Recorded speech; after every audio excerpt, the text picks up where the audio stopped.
Never fails. Hello, and welcome to the Mild and Lazy Guys podcast. I'm one of your hosts, Matt. I'm Andrew. And on today's episode, we have another guest for you. We will introduce him in a minute. We got a packed show, so I'm going to get into it. But before we get started, please go follow us on Instagram. You can get show updates there. Please leave ratings and reviews on Apple iTunes and iTunes and Apple Podcasts, and then follow us on Spotify. That way you know when the show drops. So without further ado, we got our good buddy Alex Carter in here. Every time. Got that pinky ring on deck. You got that spare pinky rings. You forgot yours. We don't need to mention that. Look, I got spares. At least I got one. I'm wearing it. I feel I'm part of the group. So what's up, buddy? Thanks for coming all the way down here. Yeah, first no problem. time member. I know. It feels surreal. Yeah. I'm just glad to be here. Good to have you. But I really wanted to take a trip back home after work to grab my pinky ring, but luckily y'all had the spare for me so I can rock it through the whole podcast. What have you been up to? A lot of working and stuff. I don't know. Y'all had me on Instagram. I think I posted a few things, but I started jujitsu. Did you really? Yeah, with Cisco. Mm-hmm. I Well, saw that. he's kind of doing his own thing in Cedar Hill, and then I got a spot right by my house, just right down the street from me. I actually I fucked up my back probably a couple months ago now, and went to the chiropractor. I've been thinking about doing it for a while. I think Cisco's even trying to talk me into doing it. But anyways, went to chiropractor, started talking to him. Turned out he's been practicing for 30 years. Your chiropractor? Yeah, jiu-jitsu. And I was badass. all right, cool, man. And he's like, yeah, there's a spot, just right down the street. Just tell me about it. And he was explaining how it's a group of brothers that came from Brazil and started opening up gyms around the area. So there's one in Highland Village, is the one I'm going to with Formiga, and then they have some, and then other brothers have a spot in Dallas. So, which I'm happy about, because that's why I was sort of reluctant, because I didn't want to just walk into any gym and just have some random person teaching me who knows how good they are, or what this dude's valid, grandmaster, multiple time black belt, he's the real deal. It's from Brazil, right? That's where its origins are from. Yeah. Yes, that's legit. Yeah. So anyways, been doing that. I'm not very good at it right now. It's only been about a month, but I'm learning. I think that's the whole deal, right? You have to get real comfortable with the idea of just getting your ass whooped for a while. I might be pretty good then. They say that when you your first year, I think, is surviving. Yeah. You just want to keep going. Yeah, I would say not quit and just keep it up. Yeah. So it's it's a grind. I've actually been going for 4 times a week. So it's Monday through Thursday, and they kind of rotate 6:15 to 7:15, 6:15, 7:15, and it's just an hour class. We go over these moves and lessons for the entire time, and then at the end of it we do live rolls. So then you partner up with someone, and then you go all out trying to do the moves you learned that day. So then we come in the next day, we learn all those moves back over again plus one, and then we do the live roll again, and you're trying them all again. So I think that's another reason why I kind of I'm a little down on myself and suck at it, because the other person knows what the hell I'm trying to do right then and there. Same goes the other way around. So it's frustrating to learn that way, but I think that it's working pretty well. Yeah. But yeah, no, I like it. It's definitely something. It's a interesting workout. It's not getting on a treadmill and just mindlessly running for 30 minutes. You're learning to kind of be a badass while also getting a hell of a workout in. So it's a lot cooler than what I've been up to. Yeah, my boy's over here learning jiu-jitsu. Well, trying my best. Well, that's cool, man. Stick with it. I think you got the mindset for it. I'm trying really hard to to keep that. easier some days than others because, like you were talking about, getting your ass kicked, and then you're just kind of like, damn, dude, what did I do wrong? And you're sitting there thinking about it, but then you'll have a good day and it's like, fuck, I can't wait to go back. Sounds like golf. Yeah, right. Sounds like golf. Which I need to go golfing sometime too. Well, It's been a long time. I'll use that as a segue. I played my first round last Saturday in 6 years. Oh, nice. How'd At it go? Company, it was terrible. Oh, yeah, you were saying. Yeah, it was terrible. Didn't you win some competition? Yeah, though? closest to the pin on a par 3. Nice. I got lucky. How close were you about? Yeah, probably put it within, I don't know, say 15, 18 inches. Oh, okay. It was probably like 100 and, I don't know, 40 or 50 yard par 3. That's solid. I just hit it. Yeah. I just hit it. You just ripped it. I hoped That's my whole theory of golf. Just let it rip. I hoped it hit the green. But yeah, I did it for a company. We sponsored a tournament, and so they needed 4 players. And my boss came to me, and I'm not gonna tell the boss no. So, but it was kind of the same thing. Like I didn't take any Like I didn't hit the range. I didn't hit the putting green. Yeah. My first swing in 6 years was my first hole. And I put it on 45. Hey, you didn't take any practice? No. I would at least. I probably would have been sore from my practice, so maybe that was a good thing. I was sore the next day. I was going to ask. Yeah. I was sore. Yeah. Golf will get you surprisingly sore. The back, for sure. Yeah, but it was good. I didn't hit very well, obviously. There was, probably the first 3 or 4 holes, it was terrible. And then the middle, probably 4 or 5, where I was getting my groove. And then the last bit, like the last 8 or 9, I was just sore. So, but it was same thing. Like I'd hit a good shot. And I'm like, oh yeah. Yeah. I'm about to get going right now. Walking crotch first down to that one. Yeah. But no, I got bit by the bug again. So I definitely want to go play. Yeah, I'll go with you. I want to go play. Was there a fire at the Waxahachie Country Club? Did you hear about that? Yeah, something fire like that. broke out. I think. Grass fire? Well, the Red Oak one either sold or shut down. They sold the land. And they're not gonna. No. It's gonna be like, I guess, I don't know. It's gonna be commercial. Else. Yeah, commercial land. Pretty penny for that. And then golf right off the courses highway. are fucking huge. Yeah. And then there was a fire at Waxahachie. Yeah, I heard that. Were you at Brickyard? Is that what you Brickyard. said? Dude, that was the only job I ever got fired from. And when I pulled into the parking lot, I thought of you. I was like, how do you get fired from this job, dude? Well, you take a nap. That's how. Because, you get there at like 5 in the morning. You have to be there super early. And that was like when I was still in high school. And then you get all the carts ready. You line them up. Everyone comes and gets a cart. And then they're playing. You don't have shit to do for hours and hours. And I would read books. And then I was like, I'd get tired. And I went and laid in my truck. And then there was like this 80-year-old field marshal coming up, knocking on my window and waking me up. And then like he kind of pointed at me, told me to get back to work. And I was like, fuck you, old man. You're a field marshal. You don't even technically work here. I don't think so. They just kind of like browse. They kind of make sure everything's in line and they can play for free. And then like the next week I go to the schedule and there's like no time for me. And I ask them about it. And they're like, oh, we're cutting hours. Check back next week. Next week, no hours. And I was like, that's kind of weird. 2 in a row. And then I caught on. I was like, I think they just want to phase me out. So I went and asked him again. He's like, yeah, we're just going to let you go. Like, asshole field marshal told us you were sleeping on the job. And so, I got fired. And that was the only job I've ever been fired from, though. Damn. Because I got ratted out by some, you know what? Fuck him, because he's dead now. Here I am, living my best life. Time's on my side. Yeah. Bush. My time's now, old man. But yeah, it was Brickyard, so that was kind of a rough one to get started on. That's a cool course, though. I've only ever been to one course my entire life. I've been a few times. I've only been to it. like 4. So Brickyard. No, I take that back. I've been to 2. I've been to the Red Oak one before it closed. So. Okay. Everyone's been to Red Oak at least once. It's dude, I really like that course. It had potential if they would have kept it up.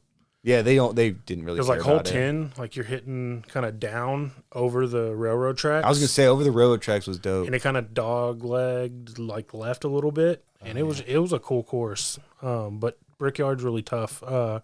There's a lot of elevated tee boxes, like your par 3s, like you're hitting down like pretty good ways. Some of them are like long, like there's some long par 5s.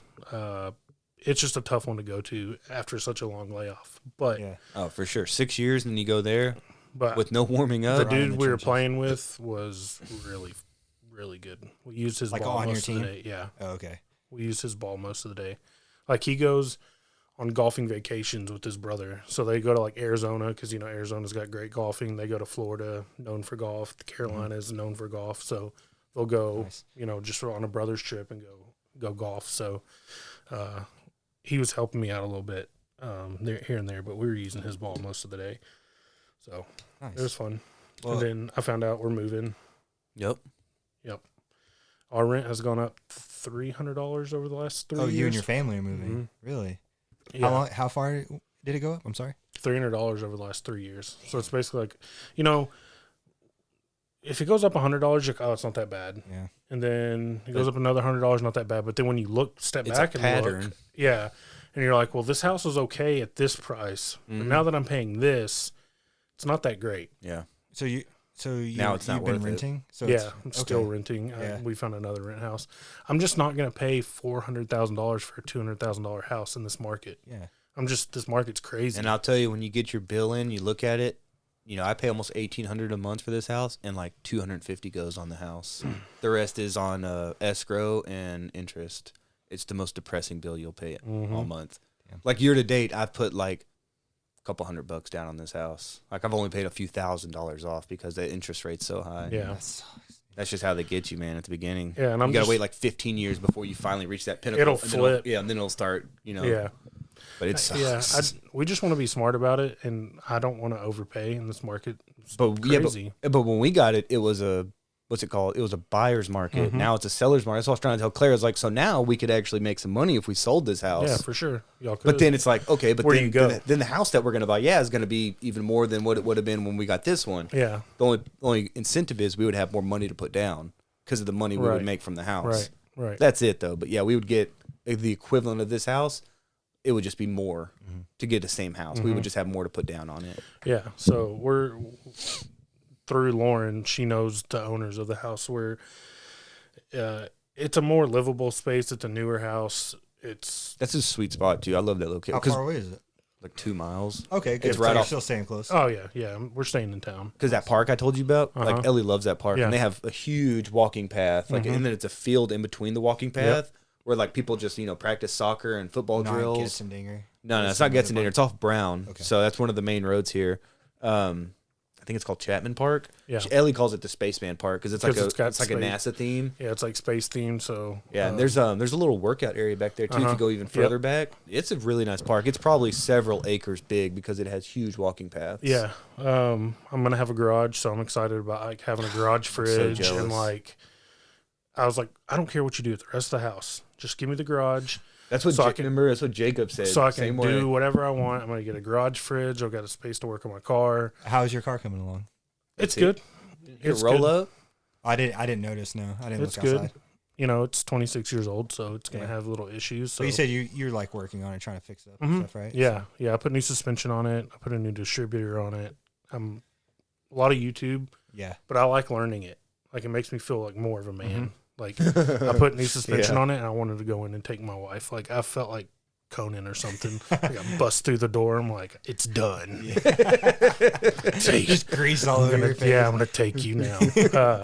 But no, it's fun. I enjoy learning.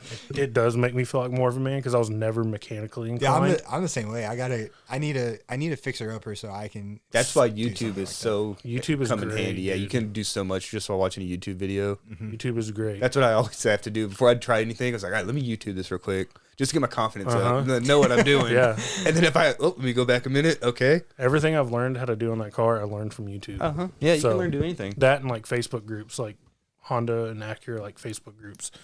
They're really good. Actually, it's one of the less toxic communities, surprisingly, like on the internet. Social. So That's saying a lot. yeah, so I'm gonna have a dedicated office, which I'm probably gonna squeeze like a little table in here like this too. So if we need an alternate like recording site, I can. Oh, that'd be cool. We can lug the equipment over there. Yeah. So it's right behind. It's like a street behind Landry School, so we can walk into school if we wanted to in the mornings. perfect. Yeah. So How far does that the grades go up in there? Is it going to be till 5th grade, so he's in kindergarten now. So okay? we can be there a while, Nice. at least till the market calms down. One more thing. Nobody listens to this podcast from where I may be getting a new job. What? Yeah. Where at? Yeah. At this place in Fort Worth, they they make airline seats, and I'd be a program director. It's be a $20,000 pay raise. Jesus, Out that's of a lot of. Extra money. I'd work at home 4 days a week. I have to go into the office 1 day a week. And the company pays 100% health benefits for me and the family. Oh, that's That a sounds no-brainer. badass. So it's just a question of interviewing and getting the job. So I had one interview, and I have my follow-up interview on Monday. Nice, man. Oh, yeah, dude. So a video interview. So I really want it because I want to, it's getting more expensive to live. Yeah. Gas, everything food. everything you listed's just an improvement. Yeah. So. Well, don't tell them to listen to this though. No, I Just probably keep that a secret. I may put this out like Monday afternoon after the interview. But nobody listens to this except Lauren. Lauren listens to every episode. I didn't know that. Hi, Lauren. What up, Yeah. Lauren? Claire never listens. I'm so like, don't you got listen, you a good one. don't listen to this. Yeah, Kayla definitely It's doesn't three listen. idiots talking about buttholes and butt plugs and sports. But she did tell me as soon as the sports comes on, she's out. I So respect that. She'll listen to everything, and then when sports comes on, she's like, "Yeah, man, I'm rolling out." I understand that. So, hey, babe. Yeah, that's it. New job, new house, golf. Man, that's a lot That's of big exciting, news, dude. though. Yeah, Yeah. you made Yeah. it seem like that was nothing. Well, I usually never have Compared to you anything guys, say. I'm a fucking bum that does nothing. What's been going on? Hardworking man. Well, Work. I wrote something down that I'm gonna feel stupid now talking about because I had nothing else to talk about. What? I was. Oh no! Come on now. All right, I was going to talk about the real issue that's going on in Waxahachie. That's I've seen going on at an alarming rate, and for all we know, it's going on all across the country. And that's people who walk in the middle of the street when there's a perfectly good sidewalk just waiting to be walked on.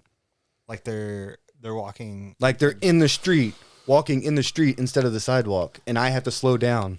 And I'm about to hit a family of 4, and I'm the asshole. What? Something Yeah, in the. that's been happening on my street. I notice it when I go like around anywhere around here when I'm in delivering on my route. People just like riding their bikes in the middle of the street like a fucking pack of dogs, like 4 of them. So bikes, because Bikes. I've seen people running in the middle of the street, walking like 4 deep. So it's like shoulder, shoulder, shoulder, and they're just like taking up the whole road, and I have to roll up on them. But I found a solution. What is it? Blast them with your horn. They'll Oh, get the fuck out of the way. that's Yeah, what just you give do? them a quick blast. And then just look at them, be like, "What? I'm the asshole for driving in the road?" So a quick blast or just No, you just boop boop, just hit them. Yeah. Fucking lay on it. You can lay on it if you're feeling like it. I mean, I don't know how if they're on bikes, they might catch you. Hey, speaking of my newly found mechanical expertise and YouTube, I could probably fit your truck with a fucking train horn. I ain't got a truck. Your mail truck?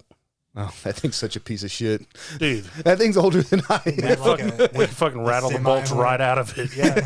Have you ever seen those videos like on Facebook where people roll up like at Dude, it's a movie theater or deafening. something? They're like, "Brrr," and people, just jump, yeah. Yeah, I would poop a little bit. Those things are. I've heard one in real life, and it's Yeah. like it's like literally like a train right there. yeah, we could put one of those on the mail truck, get them right out of the way. Nah, speaking of work though, hopefully, fingers crossed, I'll be getting a new route, and I'll be leaving Troy and Jenna. Already? Yeah, dude, that route fucking sucks. I hate that route so much. Because of Troy and Jenna, right? Because of Troy and Jenna. Every day they try and talk to me, and I just, I put my earbuds in, I just flip them off, and I keep going. They're the ones walking in the street, slowing you down. Yeah, they're the origin of all my hate and animosity. We didn't want to name names, but No, there's just something else is coming up, and it'd be a better route. I don't like being in the city. I like being out in the country. I'm a country boy, and just less to do out there. I was thinking less people to interact with, more dogs to interact with. So it's Yeah. like a good ratio for me Are you headphoned up when you're all day. okay? Not in the office So you're not as much. listening out loud to No. music? I hate when people do that. I hate when people in the office decide that their music's so important Yeah, that they have to. I play meant it like for on all your of route us. when you're driving. Because I was thinking about that. I No, was that's wondering weird. how you Put earbuds in. Yeah. And then if someone walks up, I just kind of side eye them with my crooked eye, and I'll take my earbud out awkwardly. And then they walk by, and I'll just put it back in. Like, I pray there's no interaction when I'm out there, because it's the last thing I want to do is talk to somebody. Yeah. And one other thing, I wanted to give a shout out to my buddy Nathan and his wife Lauren on their baby. They're gonna have a baby girl. oh, Nate congrats. Dogs, listener Nice. of the podcast, because I mentioned we mentioned last episode about that Arkansas wide receiver, and we joked like, "Hey, Nathan texted in." Well, he actually did text me like a few days later, and shit, I already forgot the guy's name. Is it Traylon Burks? Traylon, I was gonna say it's Trey Burks, something like that. So when we started talking again, he said like, so they got married in December, and the baby's due in September. So they got right on after That's it. how me and Lauren did it. Yeah, they got Andrew's right a on honeymoon after baby. it. So he said it's going to be a baby girl. So I wanted to say congratulations. I apologize, I never got you your wedding gift, but now I can get you a wedding and a baby gift. There So you it's going to be go. a 2-for-1. So I was such a bad friend that I waited so long, but now it worked to my benefit. There So you he go. gets 2 gifts for 1. So kind of worked out. Well, congrats. Awesome. I always Yeah, everyone else is doing great things, and I'm complaining about people walking in the road. This guy's learning to be a jujitsu. This guy's getting better jobs, and I'm over here, grumpy guy, honking at people. get off my lawn, guy. Yeah, I'm always that guy, though. I didn't want to interrupt you on you telling about your what you've been up to, but have I told either of y'all the story how I hit a kid on his bike with my truck? Oh my God, did Cool. he die? How did it happen? Allegedly? Should I say allegedly? So I should don't get in say trouble? Yeah, allegedly. if you haven't been arrested or anything yet, it's allegedly. No, okay. So I don't know. The best part of the story is, well, let me just start from the beginning. So I was drinking, right? No, so I'm on my way to work to Target. I was running late. Because I live 5 minutes away, but Okay, not okay. even that. So like I'm just going. The problem is I'm jamming my music super loud. I'm blasting music. I'm in my little S10 truck. I'm leaving my apartment complex, which has like a neighborhood behind it, right, of houses, and there's a wall, a big like privacy fence surrounding the entire apartment complex. I'm right towards the exit of it. To the left, there's a street where more cars could come down, and then to the right, the privacy fence like ends, right? But it's a field. There's nothing to the right. So I'm looking to the left to make sure there's no cars there. This kid cuts out from like behind the wall, like the fence area. Oh, it's his fault. On his bike. Only thing I see and think S10 was my first truck. I probably had it for a few months at this point. So I'm a new driver, essentially. I'm scared shitless, but all I see is this kid on like the front of my hood just staring at me with the big eyes, just fearing them. I'm like, and I probably look the exact same way to him. And I'm like, what? So I slam on my brakes, obviously. I get out of my car. His bike is destroyed. Luckily, he just kind of bounced off of my truck, but he's okay. Everything's good, but his bike is destroyed. I'm like, dude, that like you good. His uncle's with him. How old is Oh he? God. This kid is probably like 8. Oh, he's seven. I was little thinking. I kid. guess I was thinking more like teenager. Yeah. No. Yeah, no. It's a kid. It's a kid, and he's with his adult uncle. So this is a grown man that he's with that's also riding a bike. But for some reason, he lets him jump the fence. He lets him take the lead. Lets him take the I'll lead. let you get hit, kid. Yeah, he knows what he's doing. So I'm freaking out at this point, right? Because I'm like, oh no, I'm in serious trouble. You're gonna get your ass whooped. Yeah, and I'm like, dude, obviously this accident, like, well, like, what's going on here? We throw his bike in the back of my truck, take it to the gas station that's right there, like the exit of the apartment complex. Try to like fix the tire, fill it up with air and stuff. Not happening. And I'm like, oh, dude, I'm broke as a joke. I got a little money from Target, like probably like $100 to $200 in my bank account. Well, while we're like trying to fill up the air in the tire, the kid apparently had a PSP in his pocket. So this is how old this is, by the way. The kid has a Okay. PSP. So he has a PSP in his pocket. It's like not turning on. I was like, uh-oh. But it looked like it kind of worked for a second. And he's like, okay, no, that's fine. I go, well, listen, let's not tell anybody about this. I'll give you all the money I can to buy him a new bike, So we throw his bike in the back of my truck again. We drive to the ATM. I empty whatever I can out of my bank account, which was barely enough for a new bike, but I was like, it is what it is. I give it to him.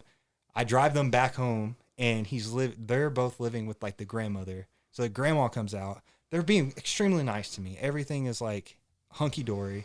The uncle like fixes my bumper, zip ties it and stuff because his bike fucked up my truck. And so he zip ties it. Everything's good.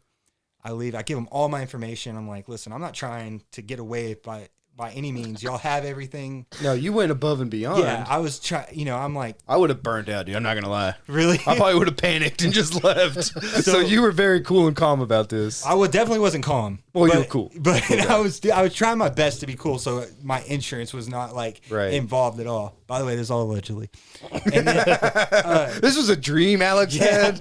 so a few days later, I get a phone call from the uncle, and he's just like, "Hey man, that wasn't enough. Like the PSP, like I forgot if he said that if it was the PSP was the excuse, or maybe it wasn't enough for the bike. But he's like, we're gonna need some more money."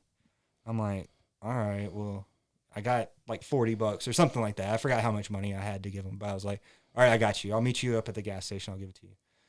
So I drive up there. I park. I see him walking up. And, like, I go to, like, roll down my window to give him the money, but he, like, goes for the door handle and to open the door. I'm not thinking. I'm dumb. I'm young. I'm dumb. I open the door for him. He hops in. He's like, I need you to take me up the street. I'm like, okay. This is getting weird. Obviously, at this, like, today, I would be like, get the fuck out of my car, you know? But I'm like, all right, fine. So we start driving down the street. I, like, take my seatbelt off. Unlock my door, like, all secretly, because I'm like, I'm fucking tucking and rolling out this bitch if he tries to do anything. So he takes me like this shady neighborhood, like pull up in a church parking lot. I give him like the $40, whatever he gets out. So he obviously was going to go buy drugs with it or whatever, and he just wanted a quick buck so that he could go get whatever he wanted. I tell my dad about it. He calls him and leaves him like probably a life-threatening message on his phone. Well, yeah, he probably knew this guy was just trying to get money from you. Absolutely. He was like, you better never contact him again. And then the guy calls me back and me like, man, you told your dad on me? Like, I was like, hell yeah, dude. You're extorting me. My dad beat your ass, too.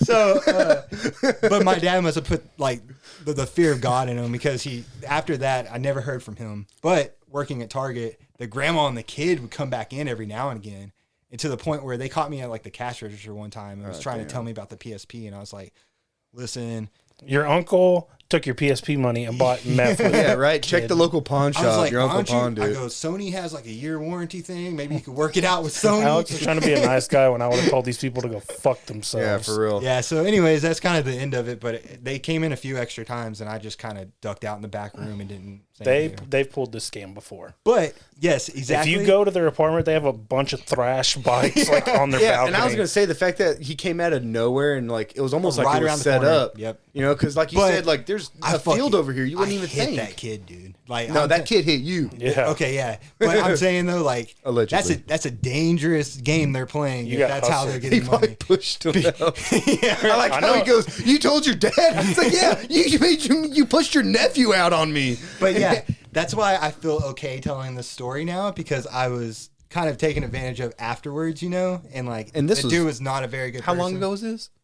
Shit, Well, I you had to was have been like 18, probably Like, statute 17. of limitations, 18 man. or 19, You're good. That's 10 years. That's over 10 years ago. You're good. Now that kid has a little nephew, and he's doing the same thing. It's a family business. And I know exactly where you got hit. There's an Exxon right there. You're at Brown and like 287, Yep, exactly right? it. Yep. I know I exactly lived in where those you're at. apartments, yeah, and I Yep. was leaving.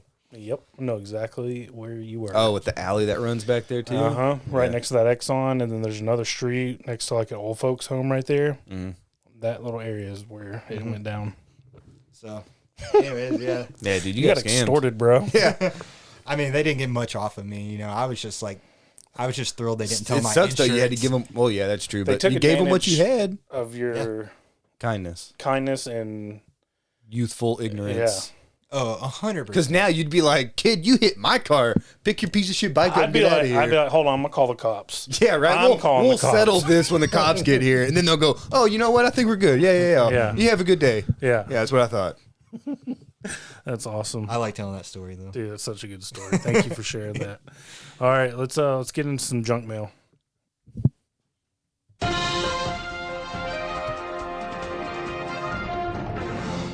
First story comes out of Arkansas. The natural state. Headline reads: Shout out, This Nathan. is going to be good. Dog finds big bag of meth while, quote, outdoing dog things in Arkansas. It may sound like a joke, but a dog in Arkansas was out one day and he brought home something highly illegal, a big bag of meth, nearly 4 ounces of it. Quote, a citizen contacted us stating their dog had been out doing dog things and came back home with a weird-looking ball. This ball is, in fact, methamphetamine, Craighead County deputy say on Facebook. If it belongs to you, feel free to come to our office and claim it. Under normal circumstances, a baseball-sized bag of meth would land one in jail with charge of possession with intent to distribute, But seeing how this was the dog's first known offense and he wasn't aware of the laws, he wasn't charged with a crime, and most likely he's already forgiven his owner for turning him into the cops. Could they have pleased as a joke just taken his mugshot just for this article? Because that would have been adorable. Been the cutest mugshot. Yeah, I would have loved to see that mugshot as a joke, just to see him hold it up. And then the last line says, "You could say he really took a bite out of crime." Okay, was that Gruff McGraw or something like that? Yeah, classic. All right, so keep it classy, Arkansas. Next one, Houston man accused of shooting restaurant workers over barbecue sauce. Jesus. A man accused of shooting at restaurant workers over barbecue sauce is now being held in jail with no bond. Investigators say 36-year-old Andre Thomas became infuriated over a takeout order. Thomas is now facing 2 charges of aggravated assault with a deadly weapon and burglary of a habitation. Dude, we struggle with that word. It's a every time. tough word. It's a Burgle. weird Not even one. gonna He burgled a place, okay? He burgled him. Wait, so does it explain further? Does it say that they didn't want to give him extra, or like what the? I think we're going to get into it. Oh, sorry. Quote, "It's certainly bizarre," Jill Wells with the Harris County District Attorney Office said. Wells says it all started at Dickey's Barbecue. Oh, there's your on problem. Shady Why Drive you in going to Northwest Dickey's? East. And like There's so many good Houston has great barbecue. Yeah, going to yeah, Dickey's? for sure. And I'm not gonna lie. Yeah, we live in Little Podunk, Waxahachie. Options are limited, especially like on a Sunday. So yeah, me and the fam will go in to Dickey's because their Nothing chopped wrong with beef. Yeah, but if Their you're chopped in, beef isn't bad. And fun fact for you, oh man, kids eat free on Sundays at Dickey's. Ooh, I'm a big kid. I can eat for free. So I was gonna say that's like going to New Orleans and getting seafood, and you go to fucking Long John Silver's. exactly. You know, it's like you can get so much better for where you're at. Exactly. Let me see. Prosecutor said Thomas picked up his order and then left. Quote, "Then he calls the restaurant angry and upset because they did not give him enough barbecue sauce in his to-go order," Wells said. Workers tried resolving the problem, but Thomas was unhappy and went back to the establishment. Quote, "Now he's verbally threatening them, saying, 'I'll come back and I'll shoot up the place,' Wells said. Authorities said Thomas never even left the parking lot. Quote, "He waited for them to leave. He was by some nearby gas pumps waiting for them to leave. Investigators say Thomas followed the workers down the road and fired shots into their car. He strikes one of the complaint victims 5 times, breaking a bone in their arm," she said. The other victim, thank goodness, was not shot. Thomas is a felon who was already out on bond and facing 5 other felony bonds at the time of the shooting. Now he's back in jail, all because of barbecue sauce. In this case, the judge immediately revoked his old bonds.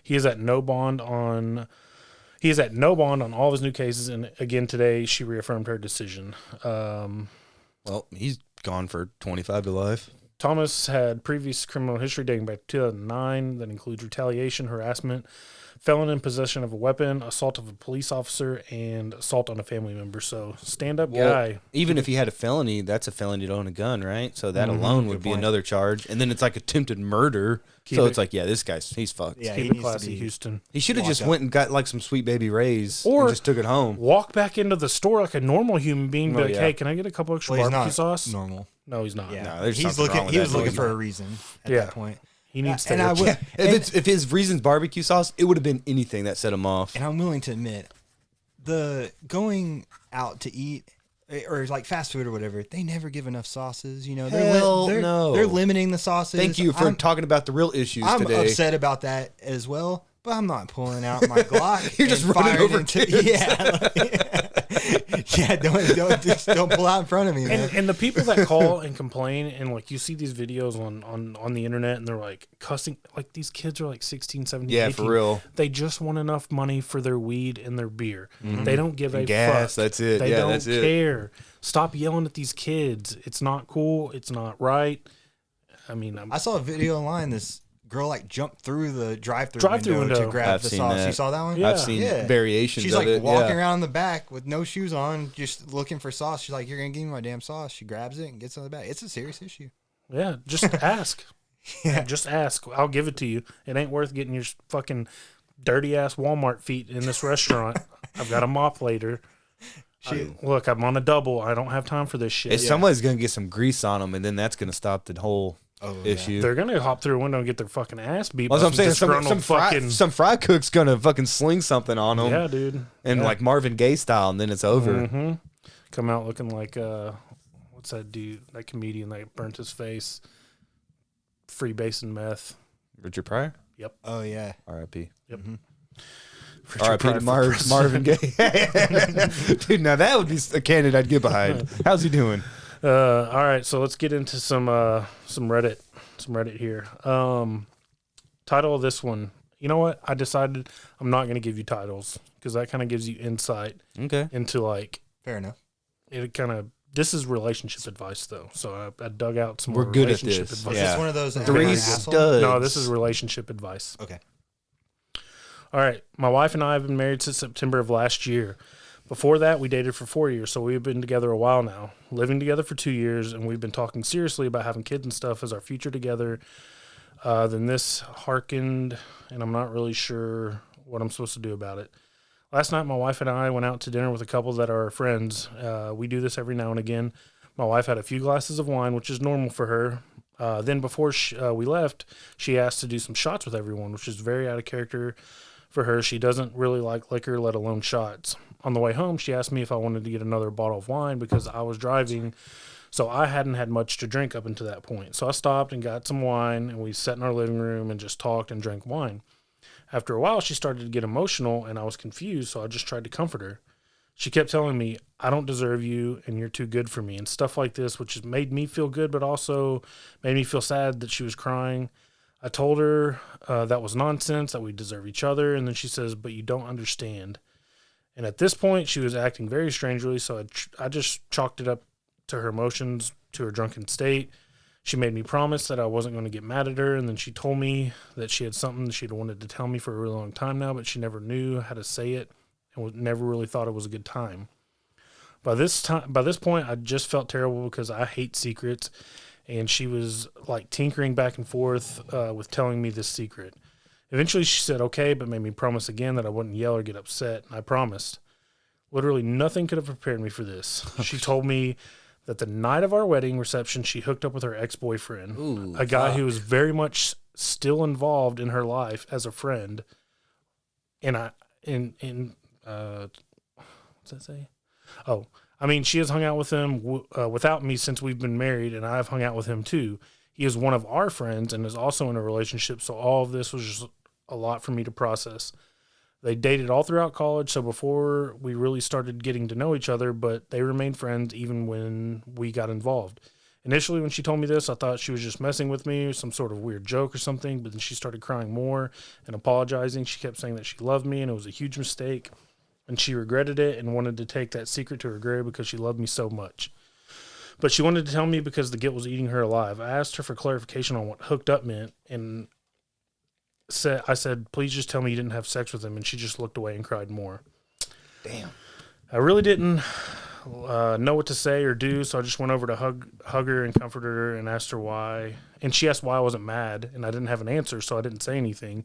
I took her to bed, and we had sex that she initiated. She fell asleep after, and I just sort of laid there thinking.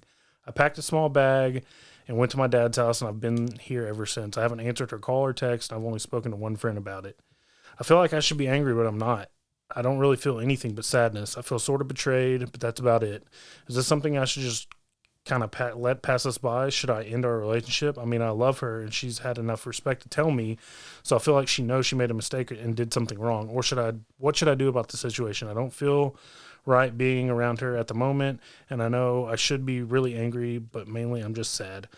Haven't been able to eat or drink or anything since. I'm just sort of crushed. How should I move on? I mean, if she hooked up on your wedding day of all days, How long I don't were think they that's married for? They were said like they've close to a year. dated for 4. It looks like 6 years total. So they were married for 2, and then she just randomly was. Yeah. feeling She got upset. drunk. That's why. I'm sure the guilt was weighing on her, and then the liquor helped Yeah. bring it to light. But I mean, if on your wedding day, that's probably the worst day ever to get cheated on, because that's like y'all's day together, and It's she like couldn't a even. sacred day. Yeah, and she couldn't even keep a dick out of her for that one day. And she still hangs out with him. And they hang out. Like when they hang out, you know they're And- fucking. Exactly. That's what I was about to say. They're not going to go watch Spider-Man That like guilt No Way doesn't- Home. That guilt didn't just creep up after 2 years. She was probably feeling guilty because she just did it recently. Because I was gonna say because it happened more and more. Nah, man, that you got to end it, because if you Yeah. can't keep a dick out of her on your wedding day, You never really had her, bro. yeah, that's what I'm saying. They did it Never all through really high had her. school, and then even on y'all's wedding day, she slept with someone else. It's over. Sorry, man. Got to move on. Yeah, Yep. you gotta just respect yourself. Or Walk you know away what? at that Alpha move. You fuck that guy. Yeah. You know what I mean? You break her heart that way. Yeah. Y'all, you and that guy live happily I ever fucked after. so and so. Well, guess what? So did I. So did I. And he liked me better. Yeah. He gave me a rim job. Changed my life. Yeah. Flip the script, guy. point. Yeah, that's heartbreaking. It is. That was a really sad one. I'm glad we could make jokes about it, but that's really sad. Everybody's saying, cut this bitch loose. Hell yeah. You can't work this out. No. If it was something that happened like we just started dating, you know, but we've been together for this long and she felt bad about it from years ago. It's like, but nothing's happened since. They were together for 4 years. Like They hadn't been fucking that whole time. They hadn't been too. fucking the whole time. But even if they weren't, fucked on the wedding day. So cheated within the relationship up to and then on the wedding day. And that's got the most married. sacred day you can have, like as a couple, you know. Well, Yeah. besides like the birth of your kid, which y'all are there together for that, but on that day, like everyone's there for y'all, you know. And she snuck off to fuck some other dude. Can't stay with her. The OP kind of is responding to comments, and he's saying that it's a real head fuck because the worst part is he likes the guy, and the guy and him got really close, and now he's thinking, was the guy just keeping me close, so he 100%. so he could keep tabs on me and Damn. build that trust. That's diabolical. Dude. That's fucked up. I feel terrible for this person. It's real. I want to reach out to him, and be like, dude, can I have you on? Be a like, podcast? hey, why don't you come on our podcast? We just told your story to like 6 people, so they're invested now. So we would like to have we you need on. an update. Yeah, everybody's really Yeah, trying to take care of the dude in the Yeah, chat. I was gonna I just say, don't think I just feel bad. It's gonna implode, even if he tries to work it out. No. It's just more things are gonna come up, and then it's just she's gonna want like go out with her friends or something, and You'll never be able to trust her It's not again. gonna happen. The trust is gone. Yeah, like I said, if this was something that happened early on and it never happened again, and she just brought it up because it's been weighing, but on your wedding day, That's the she thing. cheated on you. That's the thing he said in the comments is like they both made it explicitly clear, like, we are just friends. Like, we dated, but we're just friends now. Like, he's got a girl, I'm with you, blah, blah, blah. And then they were fucking the whole time. Yeah, Man, that's crazy. Sounds like, allegedly. dude, That's what I'm saying. What- you got to cut her loose. There's plenty of fish out there, brother. Were they? Did it specify that they were hanging out with that couple? Yeah, like, he says, like, the night that they went out. Oh, that was that. I don't know if it was that couple. Because that would be the only other thing Yeah. that would make me think that would like make her kind of. Yeah, I don't. It may have been. It didn't say in there, and I didn't. I figured get he that. would probably specify if it was that. No, couple. he needs to divorce her, and he needs to get half of what she owns. That's right. Goddamn right. Like an equal rights. Hey, that's right. She's the one that caused this divorce. She caused his heartache and distress. He gets monetary gain. All right. So the next one is today I fucked up. So I'm a 23-year-old male, the youngest. It's her talking about it. I was gonna say today I fucked up by getting drunk and admitting my infidelity. I pushed my nephew out in front of a truck. So I'm a 23-year-old male, the youngest and newest in the office. My desk colleague is a female, and I read this one before, so he doesn't write the best, so I'm gonna have to kind of decipher what he's saying in some spots. My desk colleague is a female, 34-year-old and married. She's nothing super hot or anything like that. She's just a closeted woman who's stuck in a bullshit ass marriage. It's been 2 months since I've started working here. At first, I used to call her ma'am. We both belong to the same designate, so I'm guessing they have the same job title. But out of seniority, I called her ma'am. She said, "Don't call me that," and she gave me her nickname. So that's basically how it started. A day later, she added me on Facebook, and it's been a roll ever since. We chat deep into the night, and she keeps calling me in the morning to meet before going to the office so that we can go in together. She's brought me T-shirts, chocolates, skincare products, which is weird. Whatever we chat, and I mention about, I try to reciprocate, but nowhere near her. I don't know what that means. Now, mind you, I'm really an average-looking guy, but she always keeps mentioning how rough my voice is and my beard and my other traits. On the other hand, she also shares how her husband is a piece of shit and marital rapes her every week. I listen and advise her as I can, and she confessed yesterday that she really likes talking to me. To be honest, I also like the attention and I'm as friendly as I can. So today we went after work, and I have to admit I was horny as fuck. We were walking in a lonely park, and we stopped and made out. She said she never had a kiss like that, and someone touch her in her entire conjugal life. After the makeout session, she came close to my ears and said that she loves me. Too long. So a recap, a married coworker started showing her interest, and I jumped on the train feeling like a piece of shit now. She says she loves me. I don't even know what I want. I only had one relationship in the past, which ended badly. I'm so confused on what to do, but I surely know that I fucked up. Oh, it wasn't that big of a fuck up. I was thinking like, I don't know. So the title was Today I Fucked Up. I'm making out with a married colleague who's 10 years older than me. Sounds like you're winning. I was going to say, that's, you know, she's got a crush on you. Yeah. It sucks. If that's true about the husband, then he's a piece of shit, and I can see why she wants out of the relationship. Like, you know, that marital rape shit, that's real. You always thought that was fake. Like, you can't, but if she doesn't want it and he, like, forces it on her, that's a fucking rape. But we're only getting one side. Marital rape you're could right. be too strong of a word. Because a lot of times, sometimes I have sex with them when I don't want to. Yeah, and a lot of times, like, she'll say that just to, like, I don't know, maybe get more attention from this guy that she likes. Get more sympathy and make her situation seem... because... in justifying her own head why she's doing And I've watched enough Datelines to know, like, they'll say something to some guy like that and be like, you know, you should kill him, basically. Like, down the line, like, you should protect me and do something. Yep. So, like I said, that's a Dateline moment. Speaking where of like, Dateline, did you jump on the SVU train this week? Dude, it's so big good. Dog. I told you. I was holding Owen, and we were watching Jeopardy, which makes me feel smart if I can get like 5 or 6 right. Yeah. And then all of a sudden, it was some stupid other show came on, like about viral videos, and I'm still sitting there, and then, you know, the theme music comes on, and I was like, oh, dude, I can get into this. And it starts off with like, this 8-year-old girl was raped by her grandfather, and who's the main guy? You know, that hunk that's like ripped and been on the show for 20 years. Mm-hmm. He's testifying, and then they bring in the girl. Well, the grandfather gets off somehow, and he's pissed off and throwing stuff around. So that's how it starts. 8-year-old girl gets raped by her grandfather. And then they found out that the Soho Strangler is back to killing, right? He's like strangling people and leaving roses on them.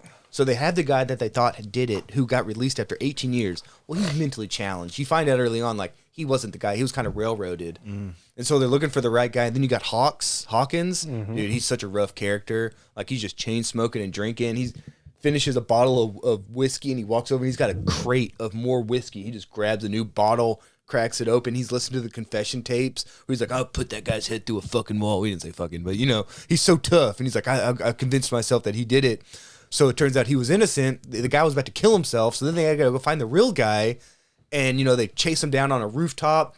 The real killer's like hanging off by like, you know, like 9 of his fingers, and Hawkins has got like his foot stepping on him. And he's like, we both know the judicial system's messed up. He's like, we can solve this right now. And I'm like, don't do it, Hawks. Don't do it, dude. You're better than that. And eventually, like, they pull him up. He's like, this is your collar. And they go in together, and it ends. And I was like, holy fuck. Like, that was the best hour of television I've seen in so long.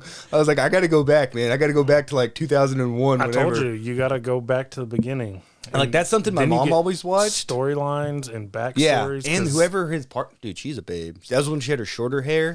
Yeah, I don't think she was wearing a bra. Mariska, that shit was bouncing. Mariska Hargitay or something. Yeah. Or like hard on. Yeah. Am I right? Currently Googling. SVU? Yeah. Law and Order SVU. I said hard on. Yeah, talk about my hard on. Yeah, Law and Order hard on. Starring just her. Yeah, dude, that was a really good show, though. So then I told Claire, I was like, hey, I think we have to watch some Law and Order. She didn't know what that was all about. I had to explain to her. I just spent the best hour of my life watching this. And the whole time, Owen's just like, you know, sleeping and drooling in my lap. And I'm talking to him like, check this out, man. He's hanging off the roof. Yeah, dude, it's really good. My other guilty pleasure is Criminal Minds. Yeah, and that's another show my mom would always watch. So I think y'all would like to watch some TV together. Me and your mom would be best friends. Dude, my mom's the funniest person I've ever met in my life. It doesn't even try to be. She's effortlessly funny. Yeah. She just has no filter. She says whatever comes to her mind, and she's so scatterbrained, but she's just hilarious. Like, she doesn't even try to be. She's just effortlessly funny. All right, where were we? So let's get this last one. Oh, so and just to sum up, I say go for it, dog. Yeah, she's unhappy. I mean, if she's unhappy, she wants a way out. You might want to verify that, you know. Yeah, I don't know. Because you don't want to be the homewrecker. He seems to be unsure that he wants you're right. her, I don't think he really... is the issue. He don't want anything. He just wants some ass. And he's 23. Young. Yeah, okay, I was going to say... She's 34. Hey, I'm 34, dog. That's young. Did it say how long he's been at this job? Is this like 2 months, right? Oh, hell yeah, then. Just do your thing, and if it doesn't work out, just dip. Yeah, but somebody in the comments says, "Don't get ass from the place you get cash." My rule. That is true. Absolutely, You don't shit but- where you eat. That's another Absolutely, one. but I mean, he's only been there 2 months. He doesn't. And he's 23. It's not like Yeah. he's the one looking for. This isn't like a career. Yeah, exactly. Like you're I don't know still the young job. enough I don't know the job, but to maybe start over. But then again, is it worth it just for a piece of ass? Because these are things that you might have to deal with. You know, you might get your ass kicked. You might get fired. And I don't know. They just You seem might like get they don't both. even seem like they're that interested. It seems like she kind of wants attention, and he doesn't know what he was just horny, right? Yeah. It's not like I met the love of my life. I think she's the one. In that case, I'd be like, well, go for it. yeah. But it seems like they are both kind of like a little Yeah. horny and a little lonely. Now that you say that, it's probably best that he doesn't. You know, like it's not like they had this special connection. Yeah. And if he's marital raping her, he'll probably fucking real life rape him for fucking doing it. He'll fucking butt rape him. Yeah, I'd for be like, you doing might it. want to see, like, show me how big your husband is Yeah. first. Like, let me see a picture of this guy. Let me do some like calculations here. Let me go Some threat practice some assessments. jujitsu before I fuck with this guy. All right, so this one is "Am I the asshole?" So keep that in mind. My boyfriend, male 27, started asking to join me in my girls' night in. Every time I tried to say no, he'd be like, "Quote, I have to join or you'll have to cancel." Oh, okay. Okay, he's the Eating asshole. much? It made me and the girls miserable having to sit there with him in the middle. This Friday night, he insisted to join us again. I had enough and came up with an idea to get him to hate hanging out with us and made a plan and told the girls what we were going to do, and they were totally down for it. The girls came, and my boyfriend immediately sat with us and started ruining our conversations by steering them towards him, his work, his achievements. So here's what I did. I started bringing up gross, embarrassing subjects, and the girls were eating them up by talking about them in detail. Subjects like sex, periods, which is his most sensitive area, cramp diarrhea, hairy legs, farts getting trapped in the vulva and coming out the front, squeezing shit out of our faces, cramp diarrhea again, dirty underwear, and Went again, back to it. cramp diarrhea. 3 times. They just emphasize that diarrhea. We talked about this stuff in boring details. Like, I could feel his discomfort without even looking at him. But God, when I turned to see why he got quiet suddenly, he was getting red in the face and had sweat all over his forehead. I bet he found himself unable to relate to the subject, so thus he couldn't take part in the conversation.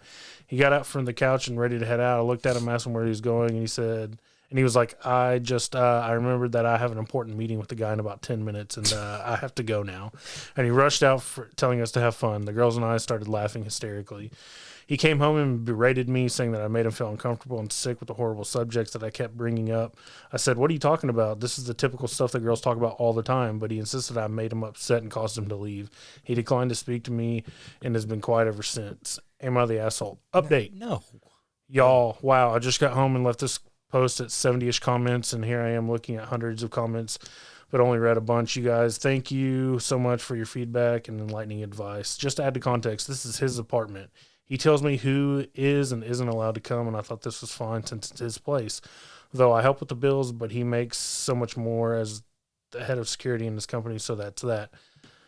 I just can't believe how dense and blind I've been to his negative ways. He's still giving me the silent treatment, and I've decided it's just a lot to take. So I'm temporarily moving in with one of the girls, and we'll be definitely reconsidering a few things. Perfect. Yeah, that guy's an absolute tool. He's a bitch. Yeah, like who insists on being there? Like that's her. Yeah, That's her bitch moment move. with her friends. That's insecurity. Yeah, he's like, I That's have just to be there. insecurity. Good for them Like, for why- making them why would- uncomfortable. And it's a girl's like staying in. It's Yeah, not it's like, like- they're even going out. Yeah. like to the club or anything. I'd be like, dope. I'm gonna go watch a movie. I'm gonna go to Yeah. the movie theater. Like, have a good one. Yeah, or even I'm gonna go to the bedroom and play video games or Yeah. something. Like I don't want any Please part- give me this time. Like, oh, Yeah, I was gonna say, you know how much I would love like a But good even hours. beyond that, if I was in that situation for whatever reason, just Kayla talking to a bunch of girlfriends and they start talking about that, my dumb ass would start talking about my diarrhea. Like, I'm not gonna be like, I like, grossed you out ever by- get shit stuck in your ass hairs down there? You know, like I can relate to that. I'd be like, you ever trusted a fart, bro? Yeah, like the only thing that I was when you were listing off that we can't is like when a fart comes out the vulva. Get You know, stuff. Yeah, you it know, goes but I out was the like front. everything else, like yep, like that's all stuff Yeah. we deal with. So why are you gonna be uncomfortable? I hate when guys can't or don't believe that like girls fart and girls Yeah. poop. It's like, bro, Those are dudes that have never lived with a woman. yeah. I was like, how fucking stupid are you? Sometimes they're women just can be like us, but sometimes prettier. women can be worse than Hey, dudes. remember Target? There's a story. Me and Alex had to clean up a fucking football size shit at Target. You had to, but shit. I'm your friend, so I had your back. Yeah, they were like, "Hey, we need you to come out." I was like, "Oh fuck dude, this!" this is. Have we told you this story? Why would we? It's disgusting. Because it's burnt into my memory. And I want other people to share my pain.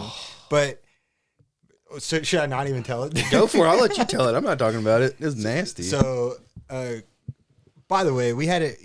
Target. We have to working at the front. You have to do restroom checkups. Yeah, I see the often. checklist on the door. And Yeah, sometimes exactly. it's done, sometimes it's not. Yeah, a lot of times it gets thrown aside whenever we're too busy to do anything.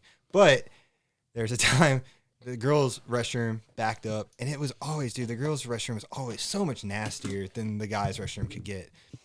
And so I don't know what's transpiring in there, but there's this one time, it's clogged. We need you to handle it. They're saying to Andrew, because I think Andrew was were you the card attendant? I might have been my GSTL. Oh, my so you were front running lanes. it at the front? I think so. And I forgot. I must have been either security or customer service at the time. I don't know. It was one of the front jobs. I was like, I need backup. Yeah. I fucking called Alex. He goes in there and honestly, it's that's like this- it's probably about as wide as that candle, right? Which is like, I don't know how you describe It looked that. like a can of dog food. Like once that when you dump out the can of dog Yeah, food. and it keeps the shit like It like keep the cranberry shape. like cranberry the sauce. cranberry at- sauce, at but Thanksgiving. but shit. I'm in the surprised there toilet. wasn't a trail of blood that followed it because it was fucking nasty. And so it's in there, Andrew's. It's I'm just like, chilling. It's in the toilet. It's in the toilet. Okay. I'm like, yeah, at least it's not spread everywhere because that Yeah. happened too. But it's in the toilet. Andrew has to I remember I had to get some cardboard because I had to yeah, scoop it out with scoop that. it. So as a friend, I don't know why I even volunteered for this, but I'm like, I'll hold the bag you need to put it in, right? So I'm holding the Bag's like breaks. yeah. So I'm holding the bag, and he's, everything's fine when we're in there. It's disgusting to look at and everything, but as soon as he goes to get it and he breaks it in half, The that's smell when just it breaks open. Oh, dude, I had to run out of there. Job's not finished though. We have to go back. we We had to regroup and psych I ourselves just up. imagine Dude. him shaking and the cardboard bending. Dude, it did. I remember it was so fucking dense. It was so bad because once you dropped it into the bag, exactly that was what I was going to describe. It's just how weight. heavy it just ugh. But imagine hit the the relief bottom. from that woman getting that out. I bet she felt like $1 million. She probably went and bought herself something nice, treated herself. I was like, she went through an ordeal and she came out the other side, Oh my and we had to God. deal with it. And then we wrote your what was it, being a good team member card. I had still to have broach all those cards yeah. up. I was like, I still have them. Yeah. dude, I'm glad we got that story in. Oh god. Yeah. All right. I remember it always being like you perfectly described it, like a big can of dog food. It was that round, but I swear it was more like almost 6 inches long. Yeah. It just did not.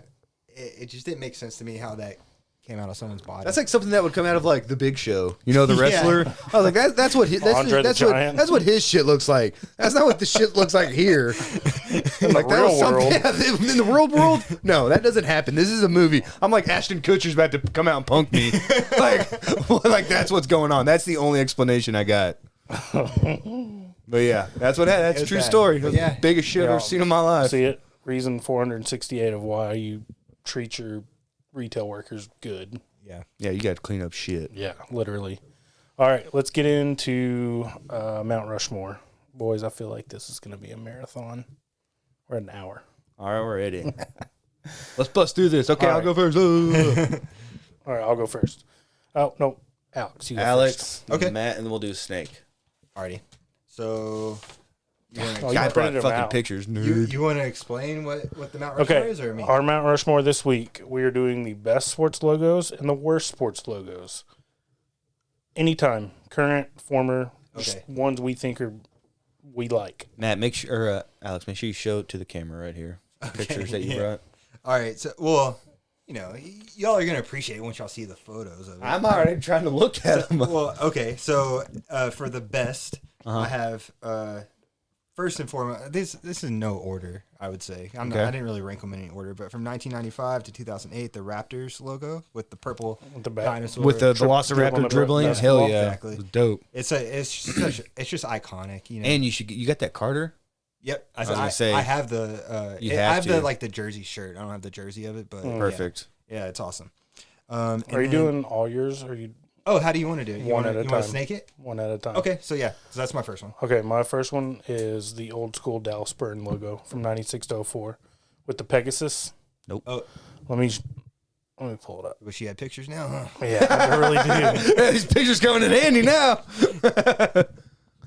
Was this but our yeah. MLS team I know what before? Yeah, Pegasus you're talking This about. was I don't know the FC logo. Dallas before the brand change. Oh, Pegasus. Isn't that like a horse with The wings? red, Yeah, that's so like beautiful. the red Pegasus in Yeah, it's Dallas, beautiful. right? Yeah.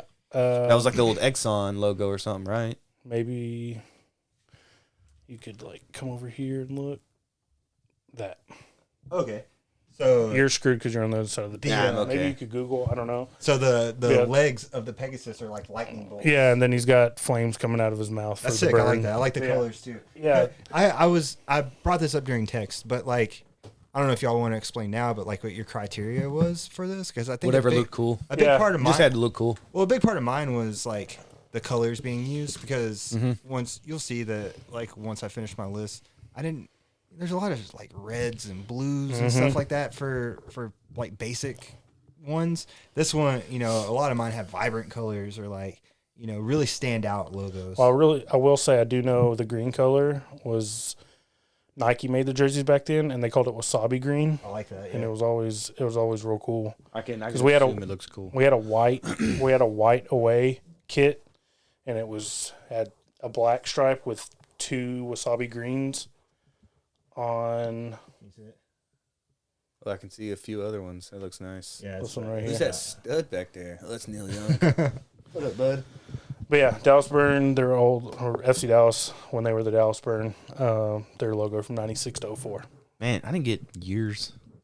Okay, I'm pretty sure this one's still current. It's probably been a long time. That's the Calgary Flames. Just a Yep. simple C on fire. Mm-hmm. I like the colors. And that's it. Yeah, I got Hockey's I got has me like a some of the hockey best one. one. Hockey's has the my best honorable ones. mention. So I've always liked it. Back to me for the snake. Mm-hmm. Oakland Raiders. I said it's Almost iconic and it never classic. needs to change. The logo perfectly matches the team image and their history. Shout I out- say shout Oakland out for a Henry reason. Ruggs. gray and black too. It's like, you know what I mean? It's just such badass colors. Yeah, Like so I'm the saying gray and black. it's simple and it should never change. And Silver then black. that logo permeated like pop culture too, Absolutely. because you had all the West Coast rappers, rocking silver and black, and Mm-hmm. there's NWA with I think it was Ice Cube. We had the Raiders. Yeah, if I see the just like Raiders cap, a dude walking down the street and he's decked out in Raiders gear, I'd be like, I'm not gonna fuck with I that don't guy. fuck with that Yeah, guy. I'm not gonna fuck with that guy. automatically. Yeah, he's like, okay, he's tougher than I am. All right, cool. Yeah. Yeah, do your thing. All right, my second one is the 1978 to 1993 Milwaukee Brewers. It's the blue glove Damn it, I had that. with the ball in the middle. That's a good That's one. the- That's a good one. like the M. No, it's a glove. It's the glove. It's an open glove and there's a ball right in the middle. And that's it. Okay, let me look it up. Yeah, that was actually on mine, so I'll take it off. I got honorable mentions. I can jump up. That's a good one, Matt. That's a really good one. Thanks. All right, Alex, what's your second one? Okay, so my second one would be the Vancouver Grizzlies, which The original. yeah, the original. I really liked it. Like they had the design around the neck. Like a pattern. Yeah, like the pattern. Yeah. That on their collars and around their sleeves. I don't know. It was like maybe like some zigzags or something. It was like It's totally just, it 90s. was different. Yeah, totally it was just 90s, different. Yeah. Yeah, Totally, 90s. like the colors again. Mhm. It's just, as you can tell, the pattern is. It's just like those vibrant colors, but also it's just badass grizzly on the front of it, But I the new one's pretty cool though, but I like that one better. new one's cool, but I don't think there's any Grizzlies in Memphis. So I was like, Definitely not. I'm going No. Vancouver. Well, in Utah, you can't play jazz music, yeah, right. Well, because they started in New Orleans, is why which they're was called the perfect. Jazz. Yeah, that was Yep. the perfect name for them. And then the Lakers moved to LA where there's no fucking lakes. Because they started in Minnesota. Yeah, 10,000 lakes. Yep. Yeah, see, it's all Yep. goofy. Well, sorry, just real quick. The Milwaukee. What was it? Brewers. Dude, 78, 93. Yeah, old Brewers logo. It's simple, but it's really dope. It's my favorite. One of my favorite. Actually, I only have 2 baseballs on here, and that was one of I them. may have your other baseball, to be honest with you. No, I didn't. Yeah, that's what I was. I didn't put it, but it was going to be the Detroit Tigers. Just at Old English D. It's that one, right? Yeah. Top one? Well, You see? that's like a modernized Yeah. version of it. It's that, but it is a little But different. it's an M and a B. No, it's it's just a a glove glove. with the ball. It's the. Which one is it? Well, say it's more like that one, but It's an M and a P though. Technically, yeah, but oh, I see it now. Yeah, they're incorporating. Yeah. I found a Milwaukee different one though Brewers that I found a I know which one you're that talking was about. more just like Okay. straight lines. So it's not really that one then. No. I typed in classic logo. Well, anyways, sorry. All right. Why don't you snake? It's yours because of the snake. Oh, it's mine again. Right. Because I gave my second one. And then I did Grizzly, so I did. I'm only giving one. Oh no, I did too. I'm stupid. too. All right, go ahead. All right, so I just have before anyone else says it, I don't know if y'all will or not, but the 84 to 93 Texas Rangers, which is just the Texas state with the baseball, The cursive and then, Rangers. Yeah, the script Rangers going across. It's just That's their best logo. it has like the light blue in it. It just has some perfect colors. As long as they will- stay away from the powder blue. Not a big fan of the powder I blue, unless they're love- alternates. I love the powder blues. Well, okay, but I meant like as if it's an alternate. They shouldn't be like they're permanent aways. But if they want to bring it back for a series, that'd Is be that cool. one on yours? Yep. It was. All right. Mm-hmm. I'll just move one. Sorry, but it also I'm happy that it's on yours. That we agreed on it. Yeah. No, I love it. All right. So my third one is the 1969 to 2002 Montreal Expos logo, Man, y'all just went old ones. where it's just I should have done more research. like the script like M and like red, white, and blue. It's pretty sweet. I can't picture it. Alex is gonna look it up for me. Yeah. Which one? Either one of those. Any of At the those. bottom. Oh yeah. I like this. I can picture Vladimir Guerrero wearing Yeah. that, and looking like he's And I just 17. Man, freaking the Expos are so cool. I think I played on the Expos team when I was young. Yeah, y'all were the one Canadian team down here in Red Oak. Yep. We were the Shanghai Dragons. We had a lot of pride in that team. My turn. Your turn. Well, now I got to replace one. I'll go with the last one that I had on my list, and that's the Detroit Red Wings. And that's just because it's good Classic. for their city, because Yeah. it's like that hubcap with wings, which doesn't make a whole lot of sense. Detroit has some cool logos. Well, theirs is the Pistons. You know, they kind of incorporate a lot of it around their Motor City, which I appreciate, but they just said how that one hasn't changed since like 1949, because it's just like that bright, beautiful red with just white, and it's just like the old classic rim or the tire and the rim with like the wings out of it. Yep. And they were just saying that was like probably the most iconic hockey logo.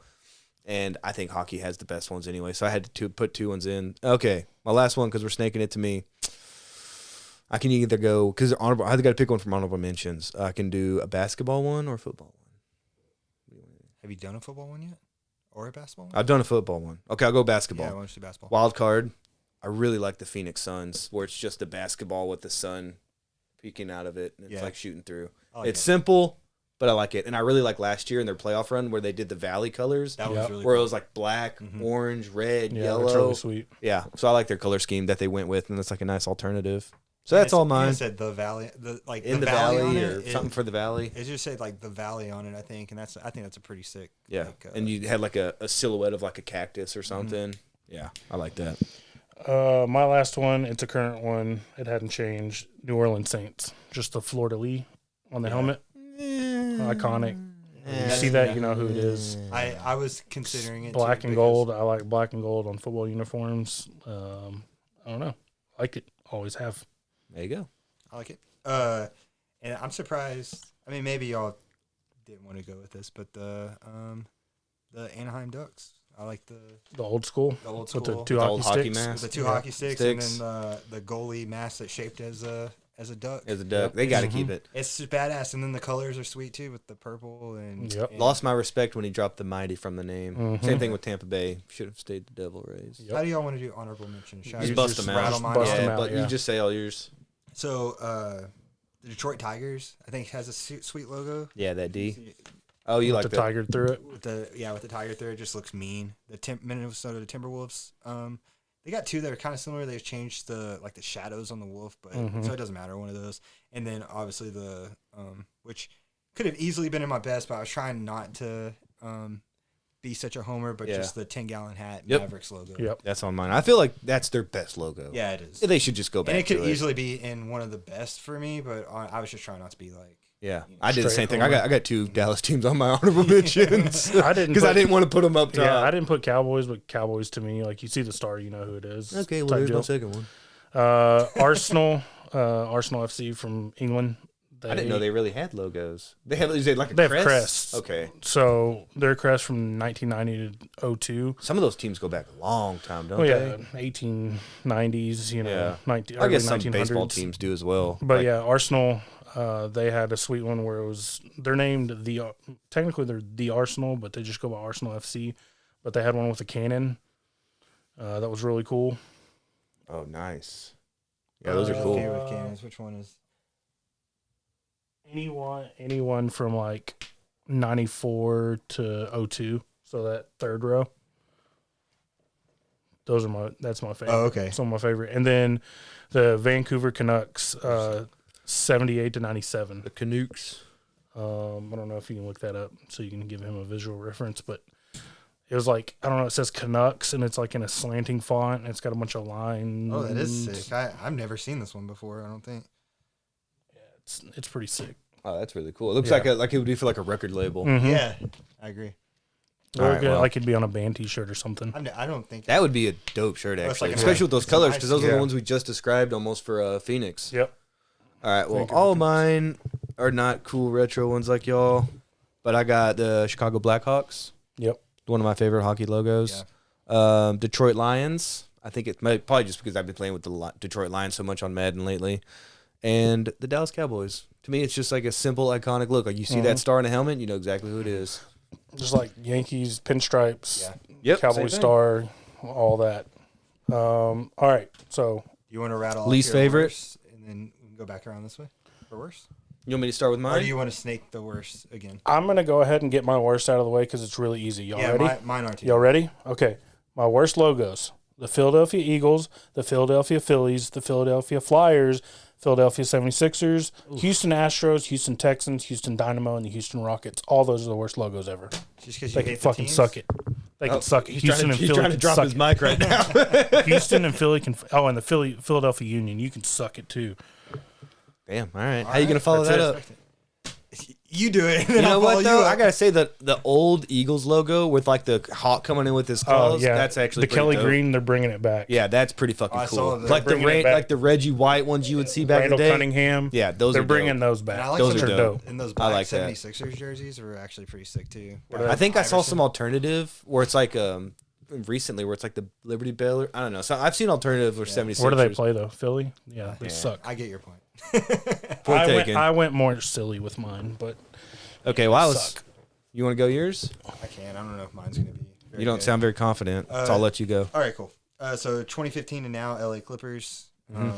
where it looked like an EA Sports logo. Yeah, it's literally Yeah. just it's it's just It does look like EA It looks like EA Sports, Now dude. that I'm looking at it, yeah, all I see is EA Sports in there. NBA Live, 19 yeah. whatever. This one may be controversial, but the Green Bay Packers, just a big white G with a green background. Like, and you see it more with colleges, but any college that just puts a letter out, I'm out on it. Yeah, it's just too big. It's just too big. Pretty It's just fucking lazy. It's lazy. But then again, how are you gonna like visualize a Packer?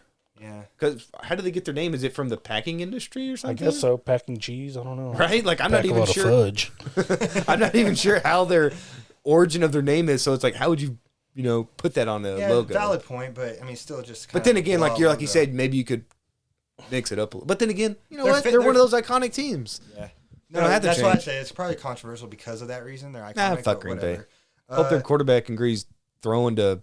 The Tampa Bay whoever Devil shit they Rays. got. It's just, I mean, They've gotten better. That's their old one. yeah. That's So this one is from '98 to 2000. I'm so sorry. not- I actually not disagree. very long. That's a dope logo. The only person that's gonna be scared of that would Steve be fucking Irwin. Steve Irwin. Steve Irwin. R.I.P. Who's gonna be like? That's just not. Look at this. Dude. You got tigers, wolves, On my dinosaurs, fucking grizzly bears, even a duck that looks like fucking Jason. Like he's about to rob you or Yeah. something. And you got this stingray that's swimming away from you. dude, I went on our honeymoon. We swam with stingrays, and it was genuinely one of the most terrifying experiences of my life. Really? Yeah, he got Steve Irwin. Yeah. No shit. R.I.P. Yeah, I don't know. It just looks kind of. It looks like it's a logo for like a jet ski company. You know what I mean? I see what you mean. Like rent my jet ski by this ocean in Yeah. Florida, and So but now I like their simple, just the TB, and it just says Rays across. Yeah, I'm like good I don't with that. even think they have a look. I'm sure they do, but most of their shit's just like lettering now. And they have a simple scheme. It's like navy and gray. They've done a better job, and since they dropped that logo, they're one of the best teams in the This league. was only for 2 years, by the way, so I think they realized. No offense to Matt's liking it, but I don't think they liked it very much. If Matt liked it, it must suck. So let's change it. And then my last one is the. I see that, man. I like that one. I like that one. I know it's because we grew up watching the Stars play. That's some against 90s us so shit many right but there. Yeah, That's the Phoenix Coyotes with the kind of. It looks like some Like a abstract like a artist mosaic. did that. Yeah. Coyote. I don't know. I just And he's playing high. He's ready to take that puck and Yeah. that face off. Nah, man. I didn't- Take it off the list. Okay. Get it out of here. I'm willing to take it off the list, but I Throw don't a know. Philly team on there. Just Jonas Yeah. bandwagon Matt. I'm down for that. I'm okay with it because I wasn't really sure. I was just looking at it and I was like, Nah, that one's cool. I don't know. It just didn't look. He's about ready to intimidating. slash you and take that puck. I'm okay with taking it off the list. All right. 'cause Well, I I'm did grow up with surprised nobody put the Cleveland Browns on there because all they have is a fucking. it. Do they? It's their logo is the color. Yeah. You know what I mean? Like it's the worst. I How are you like, not going to put it I on like there? that the organization is so dysfunctional that they are called the Browns and they have an orange helmet. Yeah, and they're named after Fucking idiots. what's his name? Paul Brown, Uh-huh. who's named after Cincinnati. I think he was a Cincinnati guy. Yep. So it's like they named their team after another guy from Ohio that's immortalized for another team.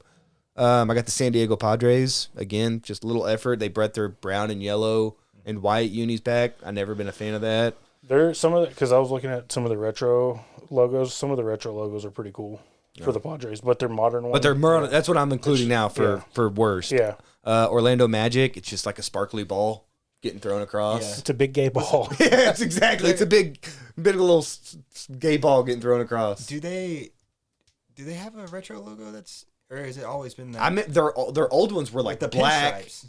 Which and really white cool. and The blue uniform. pinstripes. That was dope. That was their like uniform, their penny but days. their logo. Oh, I was don't their know. I logo can't remember their different? logo. I remember their color scheme used to be a lot better. I'll look it up. But Sacramento Kings. It's just kind of like a crest with like. I What do don't you call mind it. It's because it's like there's like a crown on the top of it, right? You're talking about the current one? I thought that was LA Kings. Oh, maybe. I think LA Kings have their crown. Sacramento Kings is like a crest with like whatever guards would stand out there with, you know, like it's not a sword, but it's like a staff looking thing. Honorable mentions. I do have the Houston Astros. It's like half a basketball. No, that's and half that's a that's crown. not the one I was talking about. Oh, though. okay. That one's cooler. I'll show you later. I put the new Mavericks logo. I've never been a fan of the I new Mavericks disagree. logo. Of the horse. Yeah, I disagree with that heavily. No. I really like it. I think it was just Mark Cuban bought the team and immediately wanted to rebrand it. Well, sure. And he took Yeah. a great logo and was like, "No, we're gonna change it up. This is my team now." And they came up with this logo, and he's stuck with it ever since. I think the other one is better. It's better. But That's probably why I don't think include it's it. Bad. I don't think our new one's bad though. But if the other one's better, then it's worse by comparison. Okay. And the last one I had Tampa Bay Rays. I had the Tampa Bay on there too. Oh, you did? All Yep. Right, nice. What was I gonna look up? I don't know. What Oh, was the first- that Kings logo. No, I looked up the Kings. What was the first one that you said? That was no, not Browns. The second one you said? Padres, Magic. Magic. I was gonna look at the pinstripes. Oh yeah, you want to see if they have an old logo? All right. Well, while Alex does that, we have a movie review. Kind of. Actually, Alex and Andrew have a movie review. I actually got stuck at the new house today. We had to go and do some stuff over there. Y'all didn't have So- electricity. Where? It was Orlando with the star in the middle. Sorry. Oh, you're good. So Let me see. That's better, yeah, actually. it's a lot. It's the color scheme that's so much Yeah. better. Yeah. That black and I blue agree. and white. Yeah, I like so they that. didn't have the at least on the Yeah, the other one's a basketball with like sparkle coming off of it. Like it's not very Much tough at Where's all. the magic? Yeah, no one's scared to go play the Magic. All right, Sorry, I should interrupt. are we No, you're leading good. this movie now? Because Yeah. Matt was busy at the new house. All right, I'll go first. I got some fun facts. Let me. Oh, what Do you we got? want to tell them what We it should, is? yeah, I guess we should first. So they reviewed Next Friday. Since on Alex's last episode we reviewed Friday, it only made sense that we review Next Friday this time. So while you are doing that, I'm going to take a potty break. It's yours. All right. Well, now that Matt's out of here, we can just talk shit and he'll never know. Okay, I just put some facts. This was the first film produced by Ice Cube's film production company, Cube Vision. Did you know that? Didn't know that. Did you see that? It had a cool logo too. It was like the world shaped as a cube. Oh, that's no. That's how it started. I didn't see, but I mean, what a good start. All right, I don't know you how s- well it did in the box office. Or Oh, anything, but I can tell you because that's the other fact I Okay. got. Had a budget of 11 million and it grossed 59, so we call that a success. nice. Yep, that's what we call in the business profit. I've definitely rewatched this movie so many I times. honestly think next Friday I've seen because growing up more than Friday. Yeah, I know I have for sure. And I loved Aunt Sugar and those Three Latinas because I was watching that around 2000, 2001. I was about 13, 14 years old. Yeah. I probably paused it a couple times. Not going to lie. All right. You want to start it off or how are we going to do this? Because Matt usually leads us. Yeah, I know. And I just got to jump in every once in a while. Might screw this up, but This is going to be a terrible review. But it was a good movie. I kind of wrote down the kind of how Matt usually does of like how the movie progresses, and you just stop me if I get it wrong or jump in wherever you have like a quote or whatever you want to say. All right. Yeah, But, I'll try to keep up with you. It opens with Debo laying on the ground, where how Friday ends, where after Craig knocked him out, and it's pretty much explains how he goes to jail, right? And He gets 4 years. yeah, so and then I think that is it the do they want Craig to move out because They like fear for him. they fear for him? Yeah. Is it because Debo's about to get out of jail or because he escaped jail? Well, both, because he's like Debo's getting out. He's getting out next Friday, and today's next Friday, so they know he's getting out. Because you see him, I put on here. Apparently, all you need in LA to bust out of prison is some bed sheets. Because they go out like the front gate, you know what I mean? It's so obvious. It's Debo's big ass, like just grabbing this towel and coming down, and so they know like Debo's getting out today, like he's gonna escape today, and first thing he's gonna do is come look for Craig. So he has to go live with his uncle and cousin in Rancho Cucamonga. Yep, and Which because they hit the lottery. I thought was fake town, like because on Workaholics, that's where they lived, and I was like, they just made that shit up. There's no town called Rancho Cucamonga, and it's around, huh? And apparently that's a real place. Yep, Yeah, so just outside of LA. They want his dad wants him to move out there just to keep him safe, so Debo doesn't come by and try to do anything. It kind of opens with his dad knocking on the bathroom door, and Craig is in there. Now he's smoking weed, I guess, all the time. It's not he's because rolling up. back in Friday, you know, I don't think he had ever smoked before that Friday, right? It was very smoky rarity. It was a rarity. Oh yeah, maybe it was a rarity because he had the job is the reason why he wasn't wanting to. But you know, he's rolling up, and his dad is just like, tell him don't play with it too much, you'll go blind. It's just just one liner. It's so funny. Yeah, dude. I put on here. John Witherspoon is an absolute legend, and he's like the ultimate scene stealer. Oh, because even if without a he's only in a scene for like 30 seconds, he steals it. You know, like he's the best in it. He had me cracking up the whole time. And after watching this, it makes me want to like go as him as like a Halloween costume because I think it'd be really well as John Witherspoon. Yeah, just say it. That's Just very random. Can you do that? Yeah, well, I'm not gonna do blackface. Okay, I think that's what he was asking. No, but what I mean is, you know, because he has the jumpsuit. And Oh, you can just dress like him, like a jumpsuit. he has the and jumpsuit. Have a burrito with some hot sauce. Exactly, and then he falls in the dog shit at the beginning of the movie. Oh yeah, you can put and a you little just fake put dog shit. Dog shit. There'd be like, and in Friday he's got he's got a hole in his ass, like in his pants, Oh, yeah. and you could put a bandage over your ass, like when he gets bit by the Does dog. everyone would know who? Even me looking nothing like John Witherspoon. If I dressed like that, I feel like people would understand who I am. And if anyone did, you'd be like, we're friends for life now. Yeah, exactly. You know. So, so that happens. He ends up falling in some dog shit that's in his front yard from a Chihuahua. That takes That a Chihuahua massive, took a big old shit. as big as the woman shit was at the Target. I don't know about that, bro. There was nothing the size of that turd. No, because I have two Chihuahuas, so they're half Chihuahua. Yeah. And their turds are like the size of your pinky. Yeah, there's no shot that this dog No, actually and they took come out shit hard this as big. rock, dude. Like a few minutes later, you can't. There's no mush to them. But you know, he falls in it and then gets up, turns around. His face is in it, but somehow doesn't realize he's That he's covered in shit. He thinks he fell into mud. He jumps in the car. Craig jumps in the car with him. They're about to take off and drive to Rancho Cucamonga. Yeah. To Uncle Elroy. yeah, and that's when Craig smells the dog shit. He's like, "Oh, what's that smell?" And he says he doesn't smell anything. He goes, "It must be your upper lip." It must be I always use that line now. When I can't smell anything, well, it must be your upper lip, Same. then. And he's like, "Oh, that's what this is for." And he starts just spraying some air freshener, like it's gonna help. He the always carries situation. that with him because, dude, we'll get to it later on. But he needs to go to the doctor with something wrong with his bowels. He's all of a sudden he's about to he goes from 0 to 100 on this shit. Because he's eating like garbage. Yeah, he just eats like burritos and hot sauce all day, and then he just blasts off at Yeah. every opportunity he can. But yeah, he starts spraying, and Craig's trying to roll down the window, and the window's jammed, so he just has to suffer through it for the whole drive. But right as they're taking off, Debo pops. He's escaped jail, and he jumps in front of them. We didn't mention that he's chained to another prisoner. Yeah, you can't. I can't tell if they were like related somehow. I think they were That just was like his cellmates or something, Okay. right? I guess don't know. first, the language they used, though, I guess he kept calling him like your bro or your boy or something. Oh, maybe they were. But Maybe I was they going were to put on here, you missed the fact that 10 minutes into Debo broken out, he already stole one guy's bike. Yep. I was like, that's just classic Debo to steal a bike like that. It makes the guy on the opposite. Yeah, he goes, end of where the am I chain supposed to run. ride? I'm tired. He's like, keep running then. Debo's just so mean.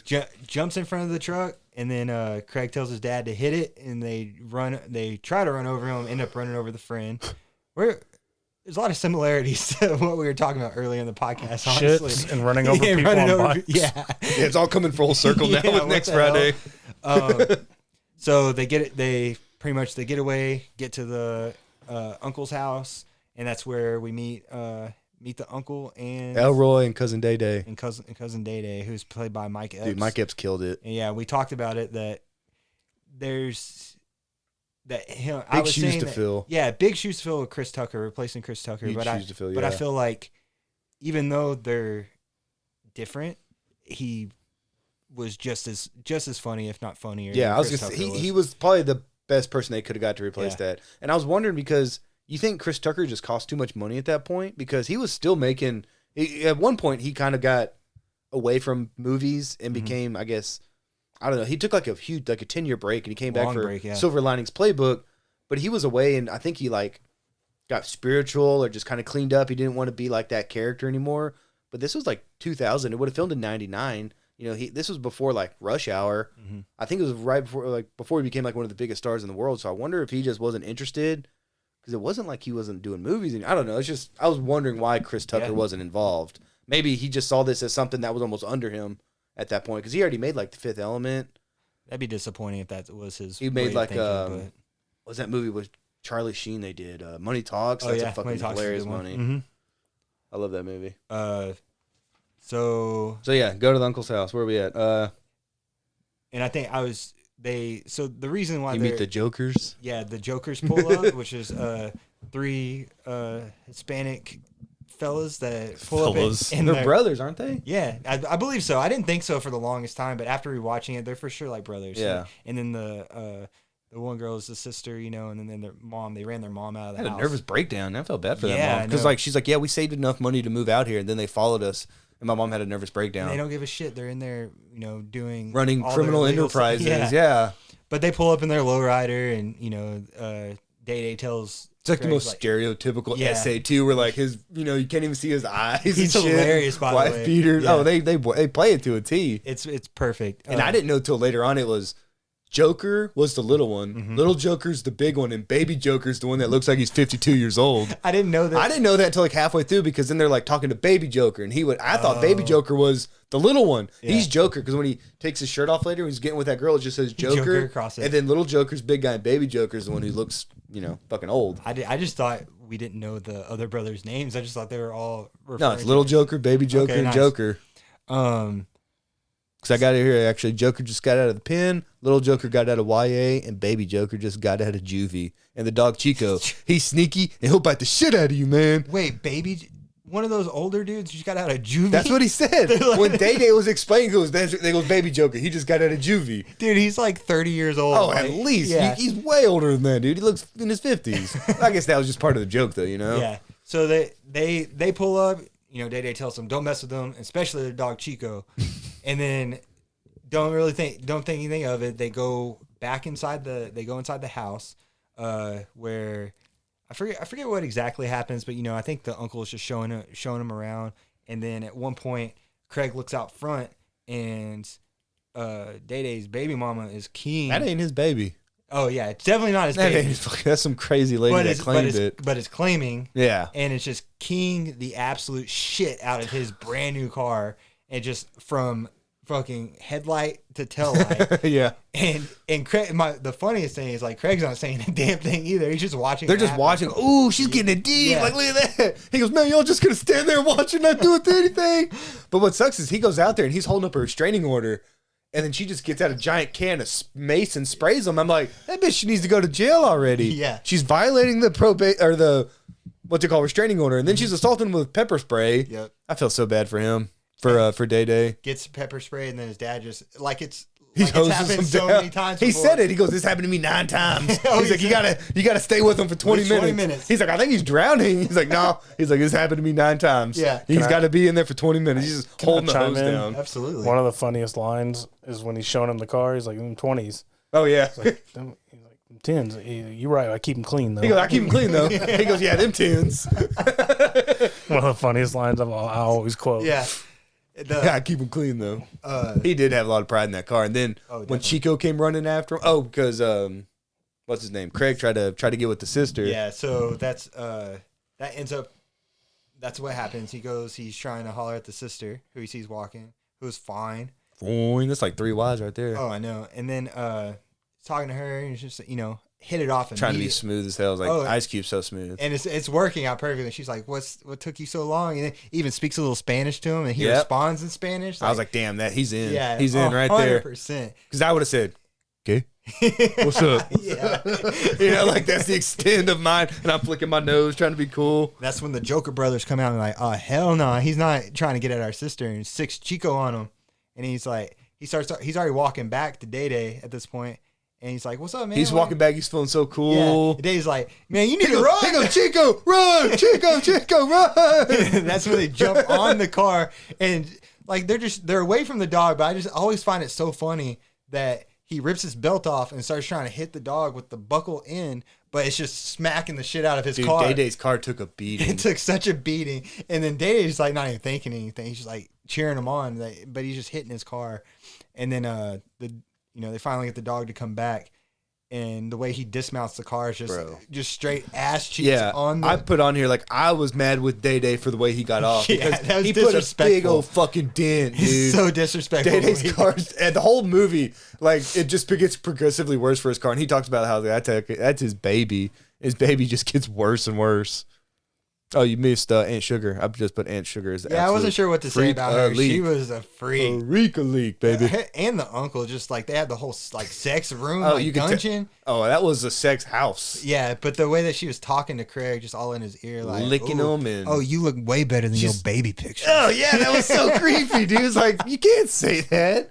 And she goes, "What do you say we keep it in the family?" And she like licks his ear, and I was like, "Oh my god!" And the way it pans back, and he's like wiping the spit off. That's dude. certainly not like a blood ant, right? Or like No. her original ant. No, like, it's funny because he said the uncle. I don't remember the character's name, but what was the uncle's name? Elroy. Uncle Elroy says that the original aunt is the one who picked the lottery numbers to help them win the house. He said he thinks Yeah. that 6 she digits. Used 6 digits. Thinks she used his Her sorry, weight. fucking it up. He goes, "What Yeah. numbers did she use?" It was 6 digits. I think she used her weight. Yeah, dude, I was like, like- dude, that was a great line. It's so under the radar. I caught it Because they this were last time I watched smoking. it. They Yeah. didn't even react. He was just getting so high when he said that. He said it and he passed him the blunt. Like I I'm glad caught that too, and I caught cracked that, up.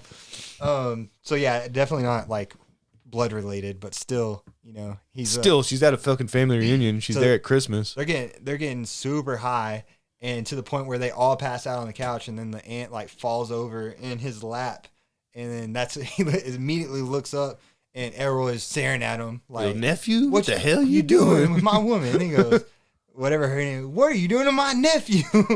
And that's when they decide to get up and go do their thing in the bedroom, and she seems all excited, but then she looks at Craig like, I'll be back in a minute. That's all you need, When dude. I go take care of business. Yep. He getting super high. He has his hallucination of the sister. Dude, what sucks is, so I was watching that and Ellie was asleep on the couch, and that was the one time she woke up was during that. So I had to fast She's, forward like, through sitting that there little doing the scene. sexy Yeah, I dance. see Ellie starting to wake up and rub her eyes. Like, all right, well, I'm gonna get through this. So I had to Yeah. fast forward. I was like, that was cool. That was like a little striptease I had to miss right there. So I had to Yeah. just kind of like rub my child's hair. Just she went back to sleep and didn't get to see that part. So tell me all about it. Oh yeah, I mean, nothing. She doesn't take anything off. But, Oh, okay. You see, she's just dancing sexy and just talking. Oh, papi, Talking to in him. Spanish. Yeah, That's nice. And then he's sitting back like a G, and it's all just him imagining it, but it's still a cool scene. I think that I think we skipped over the part that he's up in Day Day's room while Day Day's getting ready to go to work. Yeah, that was a really good funny scene. That's a funny scene because I think some just of the that's two of them like just improv riffing off a little each other, bit. Yeah, I like that one because he's talking about his. That's where we talk about Baby D, the sister. Yep. That's where you get introduced to her. Talking about the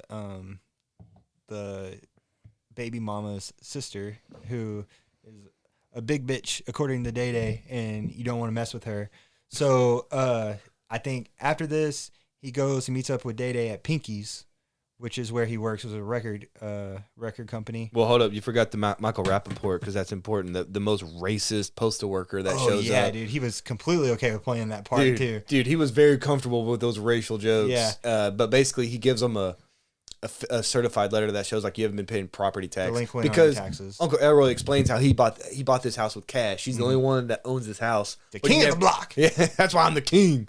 But he never paid his taxes, so they're like, unless you pay, it was like $3,900. Unless you pay that, they're gonna repo the house. So that becomes important. You know, like why they need that money. And racist mailman gets his by Chico as he's walking away. Oh, good thing. I was hoping Chico got him. He, like you said, he was very comfortable playing that racial role. He was such an asshole right there. So that's a big part of the storyline. So I'm glad you reminded me of that. But then they go.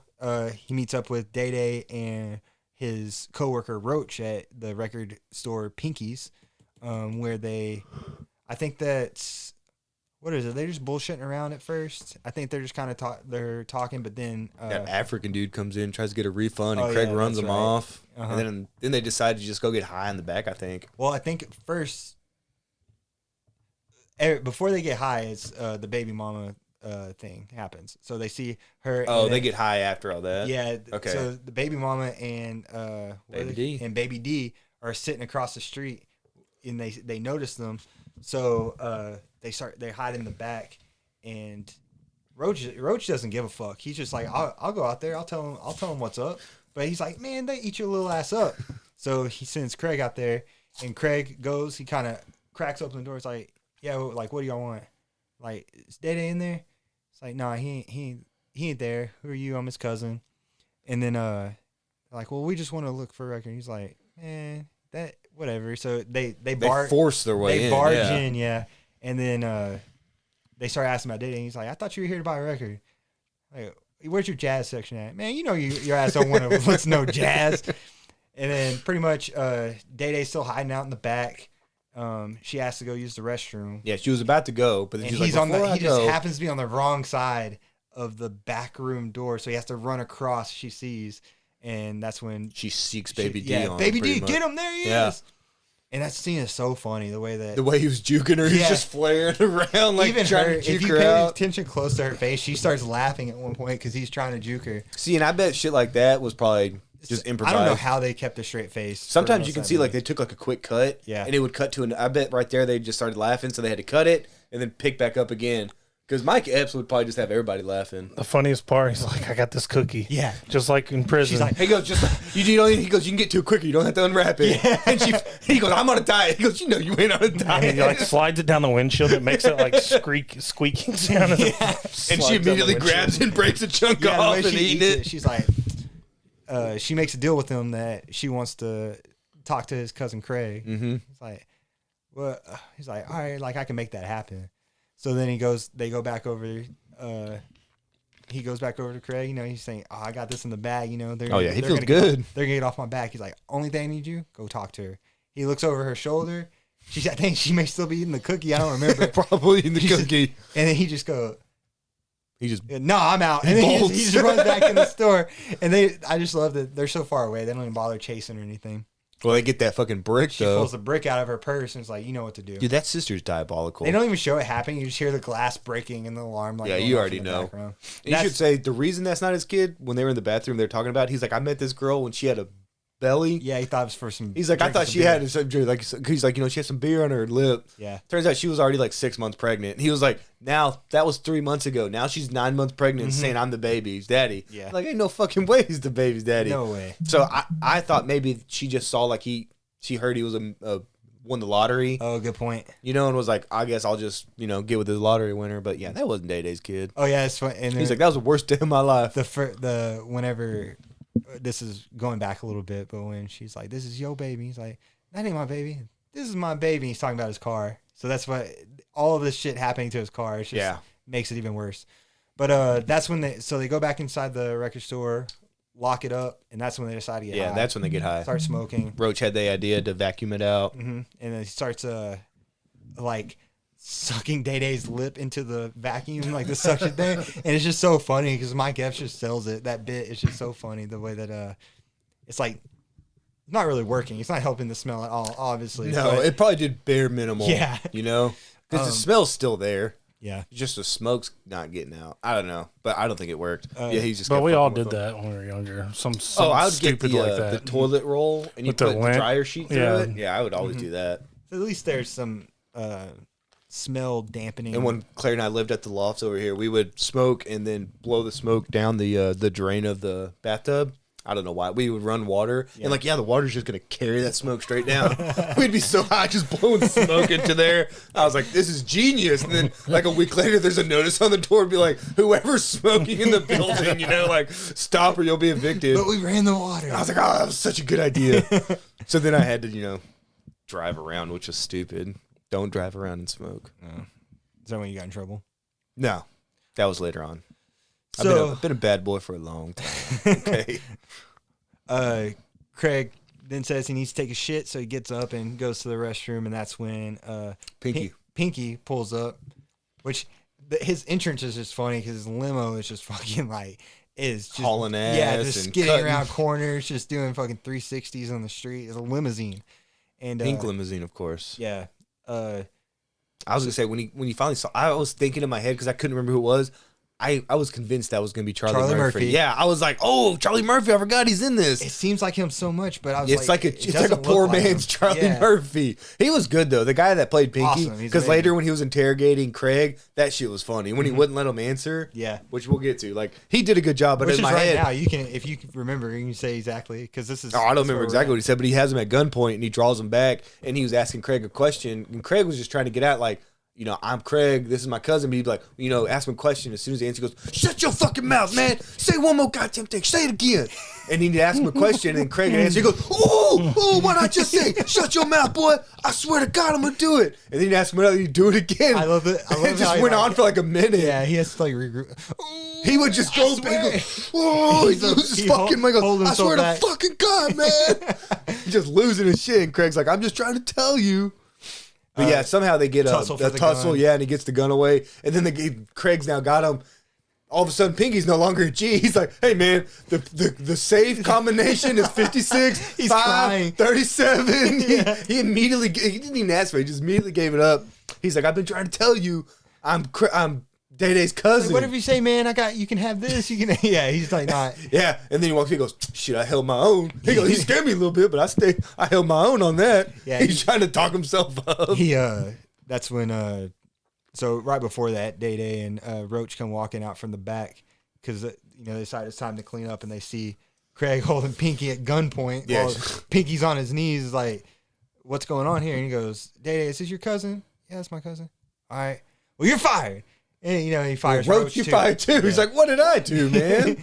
And that's when he's like, oh, well, shit. I would have kept that shirt, though. Those pink button-ups they were wearing. I was thinking. Like the bowling shirt? Yeah, those were dope. Which, they don't have they're embroidered names on there. That's fancy, dude. Yeah, so they have to, I would assume they have to keep that shirt because it's spent for the them. money on yeah, that. it's like a one-of-a-kind shirt. I'd be like, okay, I'm keeping this, though. It's so funny we both thought that, too. I would keep that shirt for sure. For sure. It definitely had. A pink bowling shirt with my nickname on it or my name on it? Hell yeah, I'm getting buried in that. Absolutely.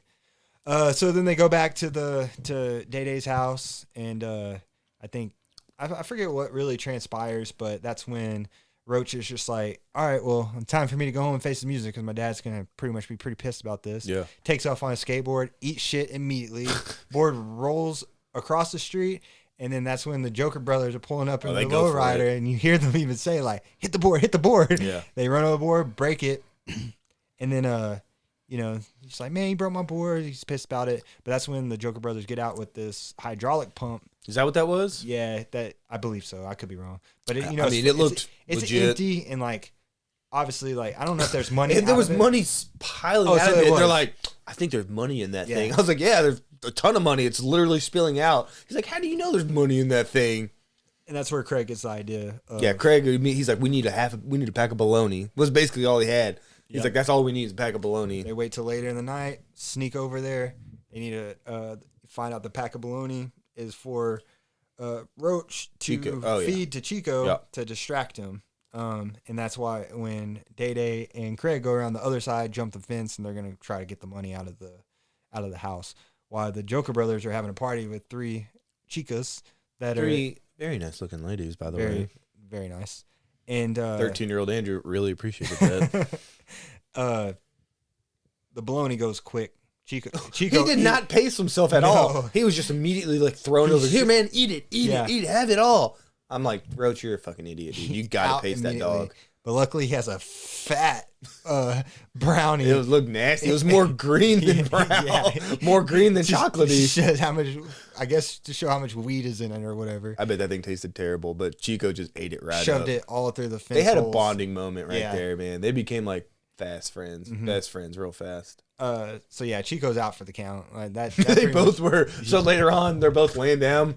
And Roach is smoking a joint, and he's like, I forgot what he's talking about, but he's like getting real deep. And he's talking about personal like, with Chico, them. you and me. We're gonna run. Oh, they're gonna together. go to like Hawaii and like open a jet ski business or something.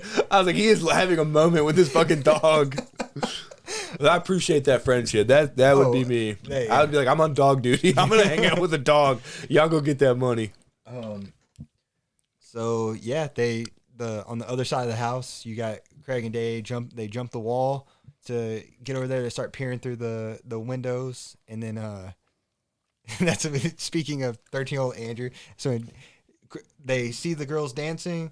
Craig like walks away, but Day Day stays there watching. You just hear him say like "take old biddies." He's still like having a good time. He's moving around. Yeah, he's into it.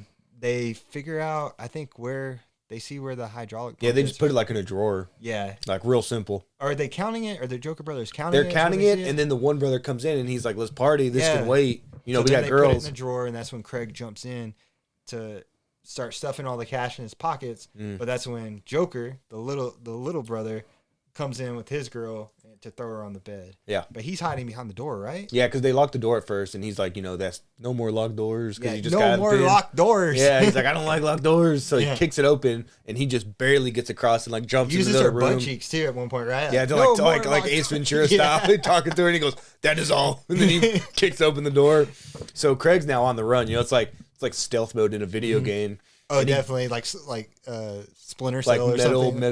Metal Gear Solid. Yeah, I hated it. I was sucked at that game. I'm more of like a run-in, guns blazing kind of guy for a game. I'm not sneaky at all. Sneaks into the sister's room, right? Yeah, and he's like, I did all this to show you I wasn't scared of your brothers. Sweat pouring off of him. He's terrified. He's so sweaty. He's like, I noticed that too. He's like, actually, but I gotta go. She's like, I thought you did all this for me. He's like, I did. He's like, but my cousin's waiting on me. He was pretty smooth with it, the way he was handling it. Until he left and he dismounted and he fell out the fucking window. Oh yeah, but before that, she kind of talks him to staying a little bit longer, so he does. But that's when Day Day was like, "Oh shit, we got to do something." So he gets up. He gets with Roach. They go to the front door to Day Day with his little soft knock. Go ahead and do it like that. That ain't how he goes, "That ain't how you do it, bro." Like, he turns around and kicks it. Kicks it. No, I put on here that Roach kick is the exact same way I kicked the door for Kim and Dakota's wedding party. Yeah. When I was like the last one to show up, I turned around with my back to the door and I took the first kick. From that movie? Did you like? It was just like that movie. Yeah. I had my back to the door and I turned around and I kicked it.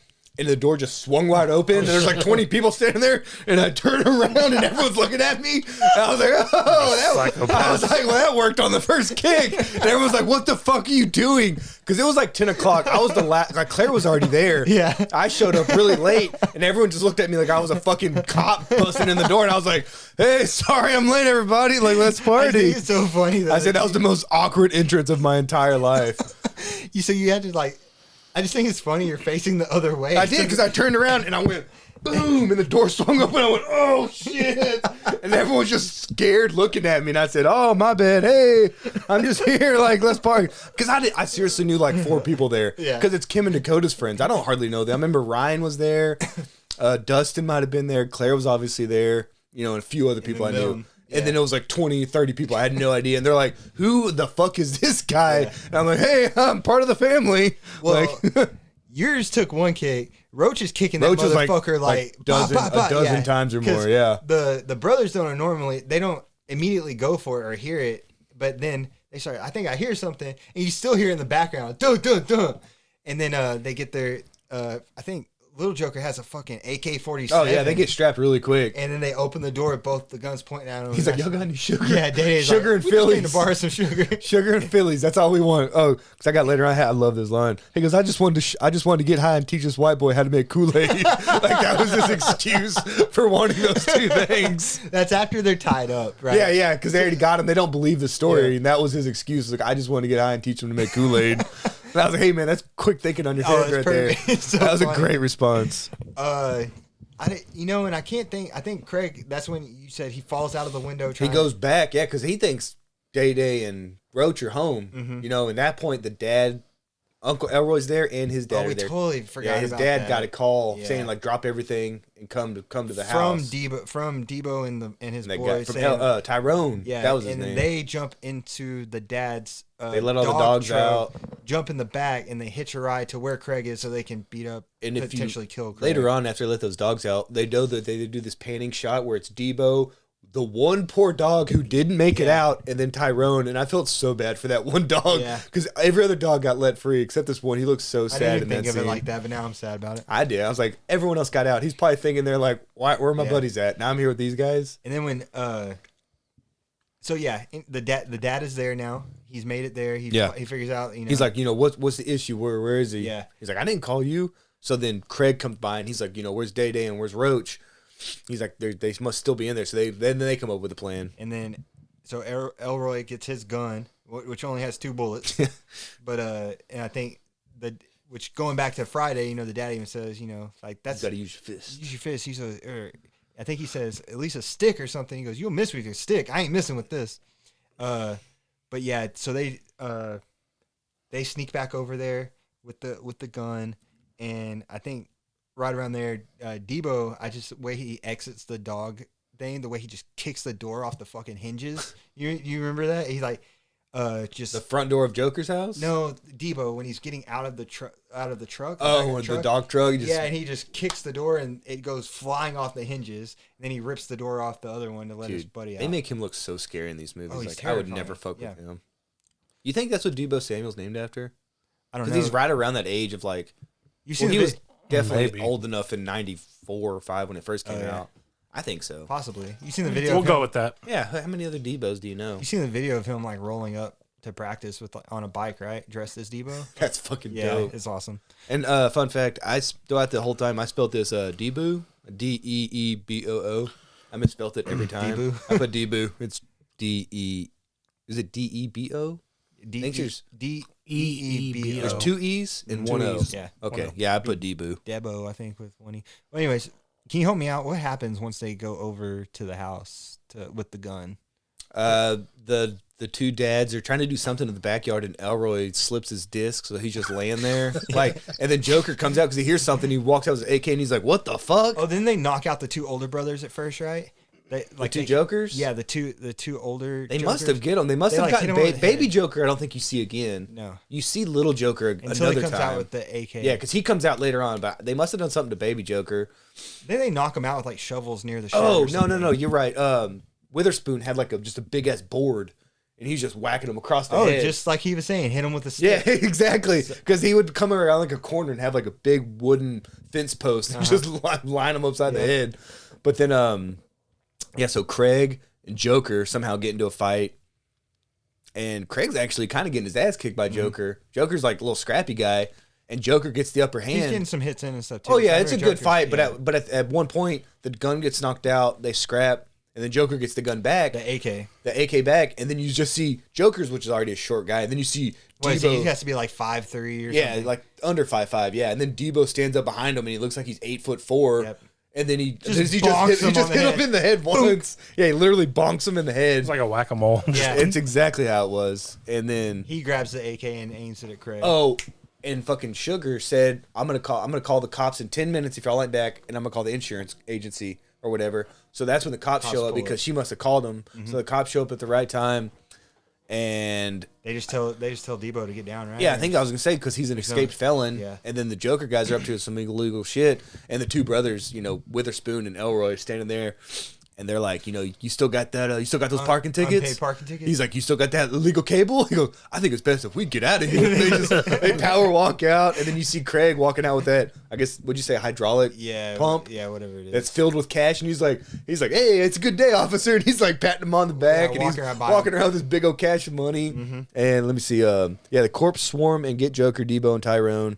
I put Roach gets Chico, and the family keeps the money. That's basically how it ended. Perfect. Because, so at the end, Chico, like, runs up and jumps in his arms and, like, licking his face. Yeah. So that was a happy ending. And, next thing you know, they're counting that money. We forgot that one Korean neighbor.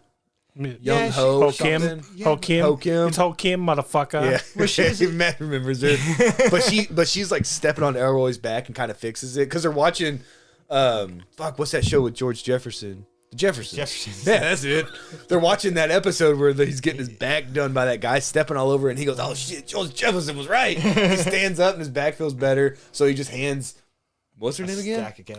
Ho Kim, like just a stack of money, and they walk out.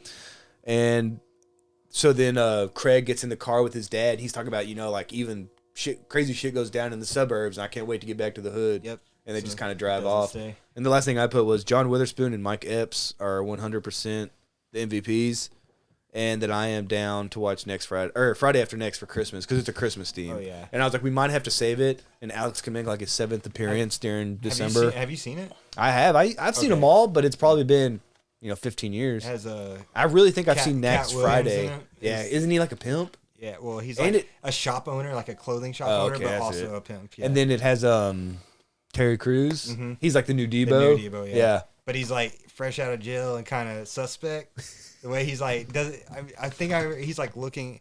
I forget. It's been so long. Yeah, I saw the trailer the last night, and I was like, yeah, I'm gonna watch that. Mm-hmm. No doubt about it. I gotta say, you guys did a good job. Huh? Gave me a little break. I appreciate it. What are we up to now? Like hour and 45? 2 hours. Fuck. All right. We're gonna talk a little sports. I know I got something that I want to talk about real quick. Since we're at 2 hours, do you guys want to do NFL and NBA, or what do you want to do? Let's just keep ripping it. Let's get through it. Okay. So NFL, man, so much has happened since the last time we recorded. Not much for the Cowboys. But while I was taking a break while you were doing the movie review, the Tyrann Mathieu to Dallas rumors are really starting to cook up on the old Twitter sphere. That would make it all worth it. I would really like that. Yeah, I would take that over Bobby Wagner, and I really wanted Bobby Wagner. Bobby Wagner signed with the LA Rams, which I don't see how they have any fucking cap space left. He signed like 5 years, $50 million. And they just gave out 4 years, 160, or was it 100? It was 4 for 160, right, to Stafford. Mm-hmm. I thought they had no cap space. Now they just spent $200 million. Yeah, I don't know. Is there is there like a luxury tax to where? Nope. Okay, well, it's a hard cap. So it's kind of like an imaginary. But there are ways like they can front load or back load contracts. That's what the Cowboys do there to restructure. I mean, everybody does. See, but I like the idea, and I think baseball's got it right where there should be like, okay, you're going to pay an exorbitant amount of penalty if you want to pay them. That's fine. Yeah, and it's fine if you want to do it, but you're going to pay that penalty. Yeah, that's fine. Jerry's fine with paying penalties. He's paid like $5 million. What was that like 10 years ago? Where the last CBA where there was technically like no cap limit, and they went out and signed all these players, and we got fucked later on. That was stupid. Yep. Jerry's fine with paying money. He's paid like $3 million to a love child that he claims isn't his, but I don't think he wants to talk about that. He's not going to hear it. Was Deshaun Watson signed in Cleveland last time we recorded? I thought because we just broke it. Yep. We were the breaking news source. Not right. Adam Schefter, not Jay Glazer. It was right here. This is where I go for all my breaking news. Yep. And we released it a week later. So what's happened in the NFL? Anything that we didn't cover? Is that a rhetorical question? Or are you asking me for real? I'm asking you for real. Combine's done. Draft's coming up. Yep. I'm ready for that. We talked about like that Thursday night. Maybe Tom Brady's coming back. Did y'all talk about that? No, we didn't. Tom Brady is coming back. Unretired. Tom Brady come back. Bruce Arians. Forced out Bruce Arians. Yeah. That was going to happen, right? I never liked Bruce Arians, to be honest. I was okay with it. I just don't know. Like, everyone was kind of believing the whole Tom Brady thing. I just knew he was going to I knew too. He played way too well this last season. Well, and what I think, I actually respected the fact that he was just like, yo, I'm out.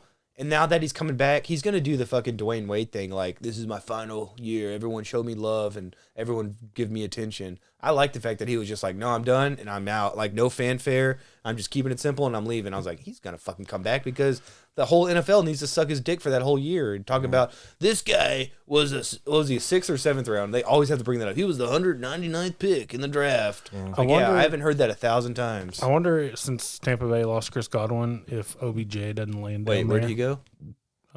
Falcons. That'd be a good move for him because they got nobody. Well, shit, they don't have a quarterback anymore. No, they don't. Okay, well, that was a money move. Oh, did y'all talk Tyreek Hill news last time?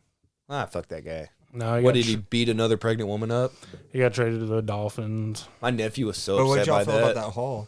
They Chiefs got won. back? Yeah. So I told my nephew, I was like, because he's a huge Chiefs fan. When sorry, buddy, I'm gonna tell the listeners here.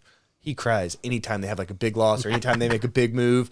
And my sister was like, yeah, when he heard the news, he went to his room, he was crying. So I texted him and I said, that Tyreek Hill trade was actually really good for y'all. And all he texted back was, are you being sarcastic right now? And I was like, no, dude, y'all got like two, wasn't it 2 firsts? Like a 2, Something a 3, like that, yeah. and like a 5. I was like, that's like a haul you get for like a really good quarterback, and y'all didn't have the money to pay this guy. Y'all weren't going to keep him. The fact that y'all could get that much for him, I was like, that's a fucking win.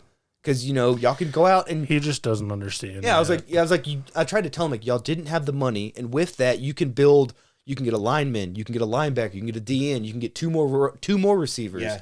Because all they need, not all they need, but in Kansas City, it's like, hey, run really fucking fast, and the quarterback's just going to throw a bomb. Guess what? Our guy can throw 80 yards. Yeah, so just run. They can go out and get, that's why, like, McCole Hardman or whatever his name is, he is great on that team because he'll just fucking burn and go and catch it. That's all they got to do.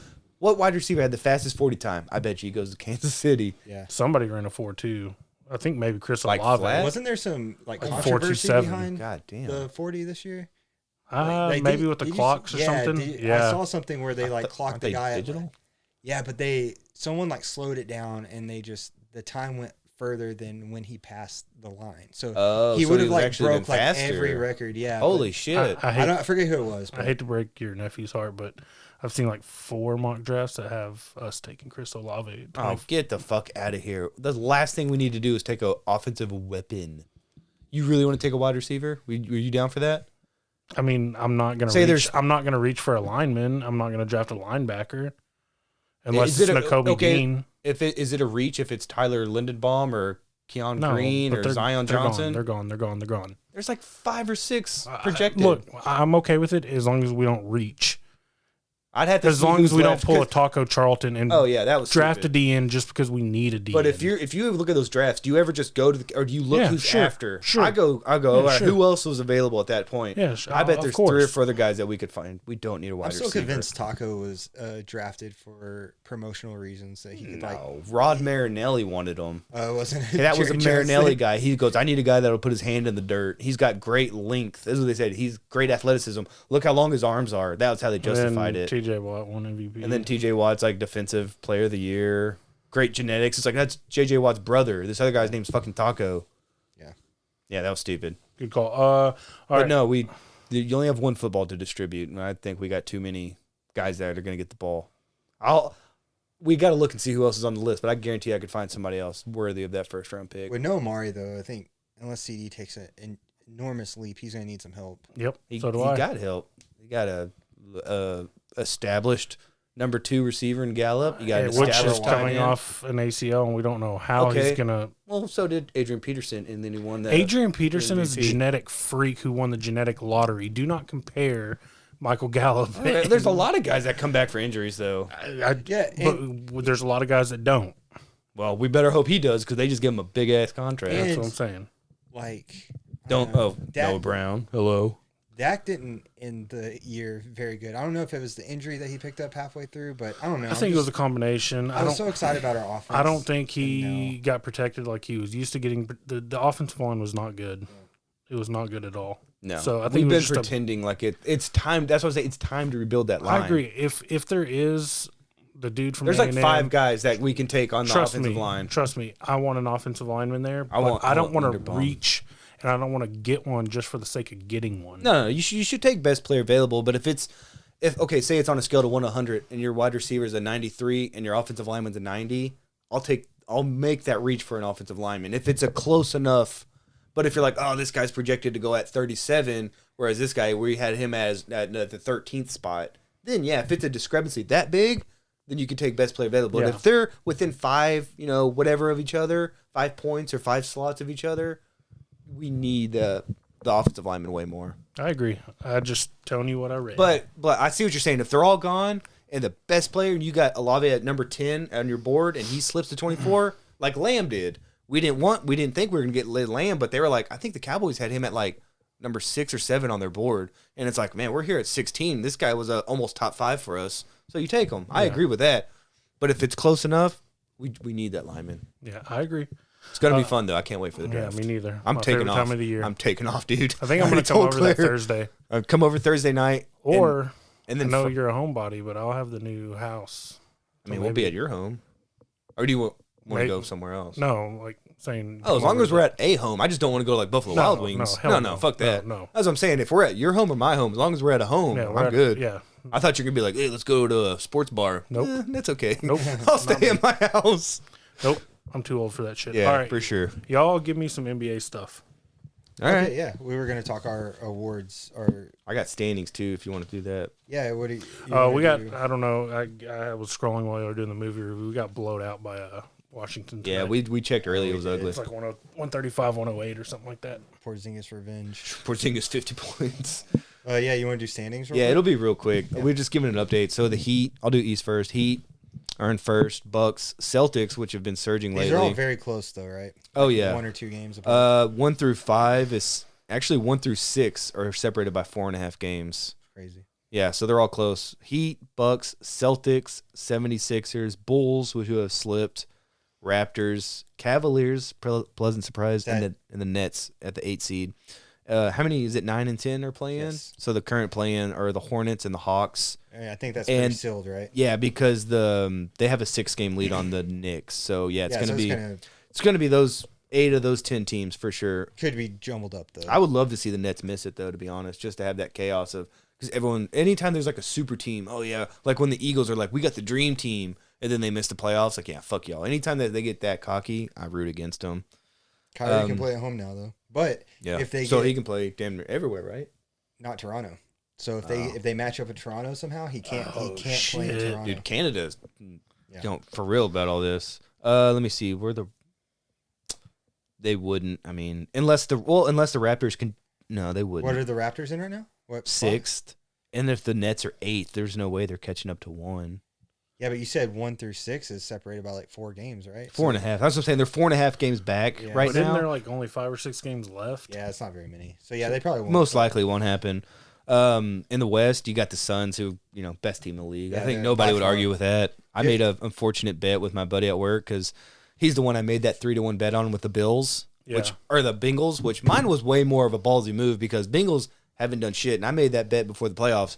He was like, "Hey, I think the Suns are going to make it to the finals." And I was like, "Yeah, probably." He's like, "You want to make that?" So this is just a Western Conference. Yeah, he predicted the Suns to win the West to make it to the finals, and he was like, I made that bet with you, so you got to make it with me. So I was like, all right, fuck it, You got the field out of that. I got the field, yeah, but I think he's gonna win that bet because they're crushing it, They're dude. so good. See, man, Chris Paul has injury history. One That's true. injury. He has weird history in the has playoffs too. He has some really good rest going into the playoffs though, because I think he hasn't played for. He's back now, but he had like 2 months off though. Grizzlies big surprise. So they might get coach of the year. I don't know if they're coaches, but the fact that they've got 54 wins right now, Yeah. very impressive. 3rd seed, goddamn Dallas Mavericks. Yes, sir. But they're currently tied with the Warriors, who've been playing like dog shit lately. So I mean, it's really between us and the Jazz. Oh shit, the Nuggets could even catch us. Yeah, it's so close there, too. yeah, I was gonna say we're at 3, but we're only separated by 2 games between the 6th seed. Yeah. So we could slip to 6. Like and we just lost tonight, like you said. The Nuggets, who I think have been playing great this year without Porter and Murray. Yeah. But like for like the whole year basically. Are the 6th seed Timberwolves, a nice pleasant surprise, and 7th, and Clippers 8th with the Pelicans and Spurs rounding out 9 and 10. And just like I want the Nets to miss, I would love to see the Lakers miss the playoffs. I think they will. That would be great. I wonder if LeBron played tonight. For your sake, I know you Yeah, want because to. he tweeted today that he's out the rest of the season, but it's April 1st. So I'm kind of hoping that he didn't, just because I have him in fantasy. But let's see. You're gonna check that live on air right now. He did play, so yeah, it was an April Fool's joke. Yeah. So, anyways, Now we just got any predicted awards. we clinched the playoffs as the Mavericks. Yeah, I think we we're the clinched the three playoffs. teams. Those us, Suns, and Memphis. But we have could clinched. still play. Seeding could fluctuate, but we're in the absolutely. playoffs. Yeah. Okay. So, yeah. Anyways, I don't want to go on a huge tangent, but I feel like Luka should be more strongly considered for the MVP. I think he should be win. third. Yeah, the fact right now. that I he's have him not being third. mentioned is kind of I insulting. think the Vegas odds had him like 7 or 8. He's low. To start the year, he was one because I said like to start the year he was the Yeah. favorite, and then he kind of came out slow, and they're like I think it's going to be. they're not going to let him return. Well, the fact that they had him so high and he came out kind of slow and not off to this torrid pace, they're holding that against him now, which is bullshit because most valuable means you take Luka off the Mavericks. Are the Mavericks the number 3 team in the West right now? They're probably like 20-50, right he now. missed 17 games this season, and I think we only won like 4 or 5 of those. And I heard a stat the other day with Ja Morant. This was almost a week ago, so it could change. But they were like, yeah, they're 17-3 without Ja Morant. It's like, well, I guess he's not that valuable to the team. I mean, he's still a great player, really but good, yeah, he's but- really good. But you take him out, and they can still win that amount of games. Yeah, it almost takes him out of MVP contention. I just think for it that should. reason. Yeah. He's a really good player, but he's a highlight reel player. Which I think- Luka is like, Yeah. I'm gonna get a triple double. Everyone's gonna get a touch. We're gonna space the floor. We're gonna move the ball around. He gets everybody involved. He's a white Magic Johnson. So speaking of that, do you want to give your MVP pick? Let me put this down. Yeah, well, let me give you my first team. I give you my first Oh, team. yeah, going, I didn't do- then I've been to my. I didn't then do I that, do so my let's hear awards. yours, yeah. All right, for guards, I got Luka and DeMar DeRozan. Interesting. Forwards, I got Giannis and Jason Tatum. I think he deserves it. Tatum's been on a fucking tear. He's kind of had a resurgence, hadn't he, this Dude, year? he's been Yes. like this last month. He might have been the best player in the Yeah, league. the beginning of the season, because they had a new coach, they were not doing good, and then they seriously might be the best. I've They seen are. power I've- rankings yeah. where they've been one Yeah. in the power rankings. because they've been beating everybody, and he's been getting like 30 and whatever. He's probably been averaging 30 for a month. And he's playing good defense with that. So I've always loved Jason So Tatum. who's and my your center is Nikola Jokic. So my predicted MVP is Jokic. I agree. I also have Jokic as my. I convinced you because season MVP. last week it was Embiid. Well, remember I was saying that. Well, honestly, I feel like Giannis may have jumped above Embiid. Embiid at the first couple months, yeah, he Amazing. was, yeah. But like just maybe recency bias, but Giannis dominated the matchup with Embiid, and then like I was telling you with Jokic, the only reason why I wouldn't consider him is if they didn't make like the official playoffs, like they made it. If Dude, they, they're 2 games away from the 3 seed, though. Yeah, I know, but it's tight. I'm saying though, I think that it was so close. I was trying to use anything, but like you were telling me, the advanced stats. Oh, they love him. It's insane what he's doing. And in previous seasons, like it's crazy how like game winners he would hit and stuff. But he has like game winning passes. Like everything is through him. He might be the best big man passer I've ever seen in my life.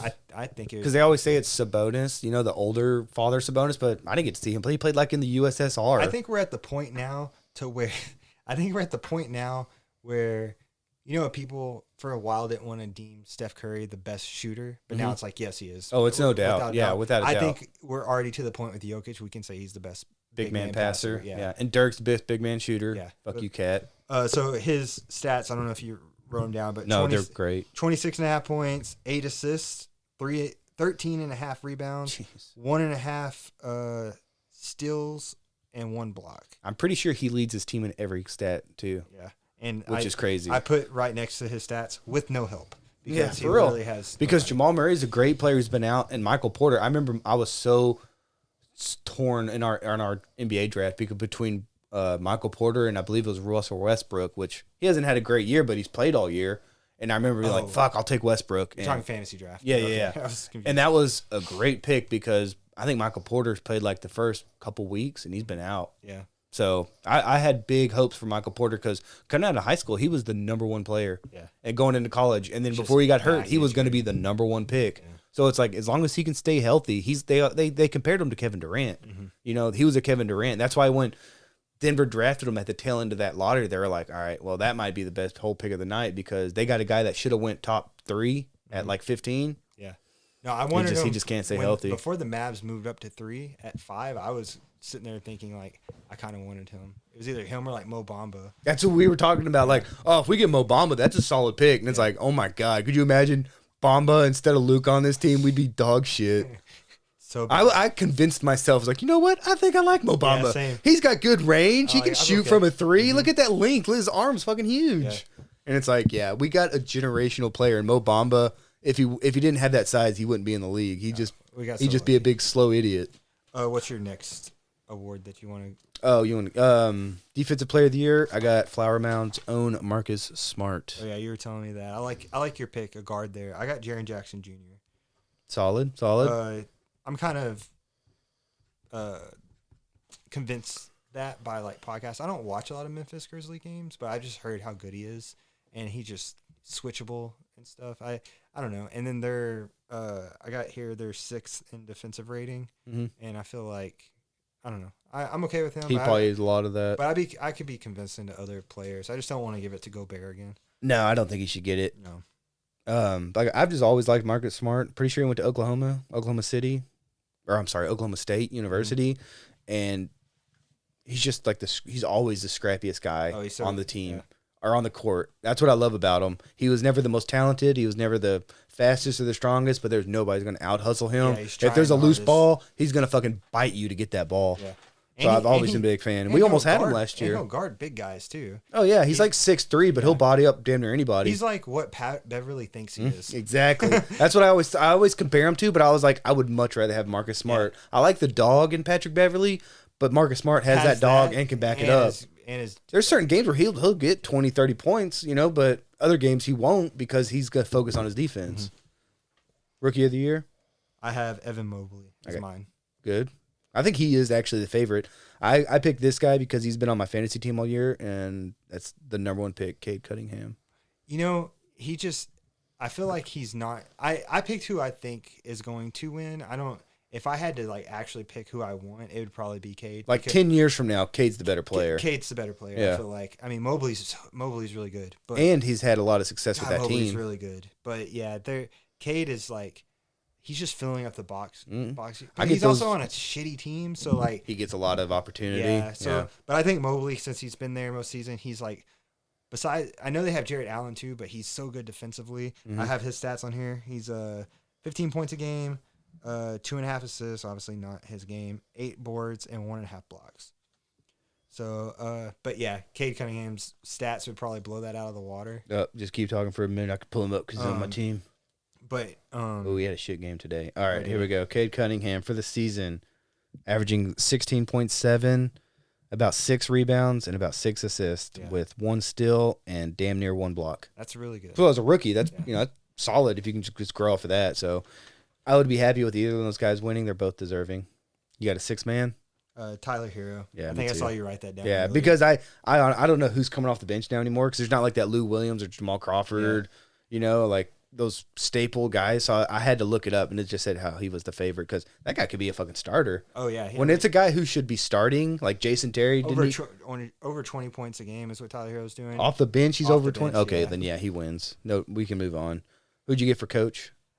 You want to hear mine first? I'm curious. Because I got okay. somebody. Mine is Monty Williams. For Phoenix? Yeah. I could see that. I mean, but my argument would be, well, they were in the finals last year, so he already had a great team. But I feel like that is their team is so far they play ahead hard of for him. Every other team. They're like 10 wins You're right. ahead of everyone else. Oh. Have been in the lead this entire time. Yep. They were in the finals last year, but that could also be a bad thing, because they lost. So like he has to regroup, make sure that they don't lose focus, and they haven't lost focus all year. I did kind of like I was thinking about taking away from him because honestly, my honorable mention you probably won't like. You may not agree with, but I don't think it's your guy. But I would honestly put Ty Lue as one of the. Why the hell's he coaching? Is he the Clippers? Clippers, because they haven't had Paul George for 50 games. They haven't had Kawhi, and they're not even in the play-in tournament. I think they're in the regular playoffs, right? Oh no, they may be the 8th seed, so they would be in the play-in tournament. Oh yeah, fuck the Clippers, but I'm just saying, like that's amazing to do with your two best players. Yeah, not playing. I don't think Kawhi's played it right because he hasn't got hurt played last at all, year. and Paul George has only played a handful of games. Yeah. So, anyways, yeah, I hate that I'm even giving the Clippers. Well, I got a guy that we probably both hate too, but I've always respected him as a coach because everyone gave him shit when he first came in with the team they think that he just inherited. But Eric Spagnola? Spoelstra. Is that it? Oh, yeah, you want the Heat. Yeah. Dude, he's like the second most tenured coach in the league now, I think only behind Popovich. And I don't think he's won Coach of the Year either. And he's had multiple NBA titles because everyone's like, oh, he just got that Heat team that Pat Riley put together. But it's like, okay, I think they've been back like a couple times since. And last year, weren't they in the final? Was it last year? No, not last year. The year before? The year they were in the year before they were in the finals. And now they're the 1 seed again. It's like, this is like the third all-new team that he's taken to the finals. I just don't think he gets enough respect, and seems like he still looks young. I thought and he's the most second tenured. I hate the Heat more than I hate the Clippers. Yeah, so I just couldn't do it. The second one, I don't even know who this coach is, but I would say whoever's coaching the Memphis Grizzlies. Yeah, you were saying that. I don't know his name because they've missed Ja Morant, their best player, and they're the number 2 seed, and they're like we're not catching them. They're the 2 seed. They're locked. That sort of falls in or transitions well into my most improved player, who I have is Ja Morant. Yeah, he went from. It's kind of hard to be the number 2 overall pick though, and improve that much. Well, he went from 19 points to 27.5 points. Okay, I'm wrong. 7.5 assists to 3.5. So his assists went way down, but then his getting buckets. His rebounds went up by like a rebound and a half, and they went from 38 wins to 54 wins. I think I got one. But I also think they have 2 other most improved candidates on their team, and Jaren Jackson Jr. and Desmond Bane. So like, I think that. Honestly, I think Ja is going to be the favorite to win as far as like betting odds. But yeah. Nah, dude, it's this guy. I just looked it up because he's on my fantasy team. Miles Bridges. Miles Bridges last year had 12.7 points. Is that the Phoenix guy? No, that's the Charlie. Raquel. This is Hornets. Yeah. So last year, 12.7 points. This year, 20.3. His rebounds are only up about 1.5, and he's up about 1.5 assists. And his steals are up, and his blocks are up marginally. But to go from under 13 to over 20 points a game. No, that's solid. And that's just someone I thought of that right at that second because he's been a great revelation for me on my team where he was until I got kicked out of the playoffs. I think they're going to want to give Ja some sort of recognition since he's. I'm cool with that. So I think that they'll get it. Like they always say on the fan, if you're having an opportunity to watch a Memphis Grizzly game, like just stop and watch it. Yeah, because he'll do some amazing stuff with that. It's crazy. 360 layups and then his dunks, his uncontested, but still he just flies through the roof. Reminds you like a Derrick Rose or something back in the day. Oh yeah, that scares me. Or Brandon Roy. Both guys blew out their knees. Think about, yeah. And then executive of the year, I had the Bulls executive year. Yeah, I called. And when I asked you, you were like, "Who's the executive of the Bulls?" I'm like, "Yeah." And I couldn't think of his name, but I was like, "I bet the Bulls executive's pretty good." DeRozan, Vooch, Caruso, Lonzo. You said someone else too. I forgot. But yeah, you said Caruso. Oh, Markkanen. They put together a really good team. So. Dude, you could have just brought in like DeRozan and one of those guys, but to bring in like 4. And to basically make a whole new team, that's a great team. Okay, that's our basketball talk.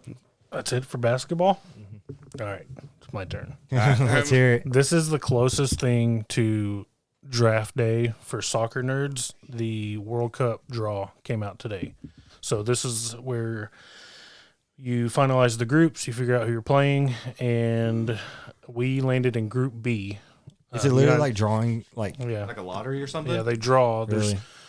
There's 4 pots. So pot 1 is usually it's the host nation because they automatically qualify for every World Cup. Whoever's hosting this year, it's Qatar. Oh, okay. Do they deserve that spot? No, I don't think so. And let's not. I don't want to overshadow the fact that. Like 6,000 people have died in forced labor camps building those stadiums. Shit. Qatar, it's proven that Qatar bought and paid for that. That World Cup. It's dirty as hell. So I don't want my excitement. Is that a real number though? Like yeah. 6,000 people. Yeah. Oh my god. Yeah. So I don't want my excitement for my favorite sporting event to overshadow that. Just throw that out there and get the bad news out of the way. I can believe it too. Yeah. Damn. So pot 1 is the host nation, and then teams 1 through 7 in the world rankings, and then pot 2 are the following nations 3 and 4, like that. And then they draw teams from pot 1 get put in a group, and then pot 2 get put in a group 3 and 4. So you can't play a team from the same pot. With one exception, you can't play a team from the same qualifying confederation as you. So we'll never be in a group with Mexico because we're in the same confederation. Okay. We play each other in qualifying. So with the exception of that being Europe, there can be 2 European teams because Europe gets 13 slots for the World Cup, whereas our region only gets 4. So they're a lot better. That's why, right? Yeah. I mean, Just better quality teams. better quality, yeah. That makes sense. So we landed in Group B with England, Ooh. Iran, and then we get the winner of either Ukraine, Scotland, or Wales. So there are some juicy storylines in this group. Yeah. I mean, England is, how can I put this? England is the Texas Longhorns, the USC, whatever team you want to put in there that is expected to win and always has expectations. You And think Texas Longhorns or? well, yeah, I mean, traditionally, like a program that's been successful and has high expectations and never lives up. Like, oh, never lives up. There it Yeah. is. Yeah, I thought you were going to say, sorry. like, expected to win and are favorites. I was No, like, I don't think No. so. I mean, England's the birthplace of the Again, game. like Notre Dame, like, Yeah. they got a great history. They're going to win, and then they shit the bed. I mean, England is the birthplace Dallas of the game. Cowboys. Yeah, they Okay. have the best league in the world. I mean, Real quick, did Italy not qualify? no, Wow. second straight tournament. Wow, It's a big deal. Because didn't they win, like, the Euro Cup They last won. year? They missed out on 2018. They won Euro 2020, Yeah, I remember that. I watched and that then whole they missed match. they missed 2022. Are there So it's just a roller are coaster. there same players, or are we? Yeah, I dropping? mean, with national teams, I mean, you have generations. You have players Yeah. come in and out of that's- form. You know, year by year though. I mean, they they won the World Cup in 2006 or 2010 maybe. I mean, they're one of the best nations. They're one of only like 8 nations to win the World Cup. Yeah, they're So, like traditionally good. Yeah, That's why it yeah. was a shock to me too. Because I Yeah. was like, I'm pretty sure they have like a lot of history of being good. So we don't know who we're playing. yeah, we know who we're playing. So we get More like who we're beating. England, Iran, us, and then we get the winner out of either Ukraine, Wales, or Scotland. Anybody to worry about Uh, other than I mean, this is a win. This is a winnable group. This is a winnable group. England, the last time we played them in a World Cup, we drew 1-1. Iran is a bit of a mystery, but you know they won their qualifying group out of Asia. They're going to be tougher than people give them credit for. They're playing who's the is oh never mind. I think he's Egyptian. Mo Salah, The guy with like the curly little hair. Mohamed He's really Salah. fucking. He's Yeah, one of the. Egypt lost on the last day of qualifying to miss the World Cup. Oh no, that was one of my guys. Yeah, they're playing super close to home in Qatar, so that's going to be a tough game. And then Wales, they have arguably one of the better players in the world, Gareth Bale. Scotland, I'm not worried about. Ukraine, that would be hard, just because geopolitically what's going on right now, you know. So there's juicy storylines all through our group. Group A is Qatar, Ecuador, Senegal, Netherlands. Group C, Argentina, Saudi Arabia, Mexico, Poland. Group D, which is France, the defending champions, they get a playoff team because there's teams that are still have to go into a playoff to decide the last 3 spots. They get Denmark and Tunisia and Denmark. If you remember Christian That's like- Eriksen, I saw him came back and he scored a goal. yeah, he's Dude, the I guy got- that had a heart attack. It like Oh, He yeah, collapsed. on the cardio. field, right? What do they call it? It wasn't a heart attack. cardiovascular event.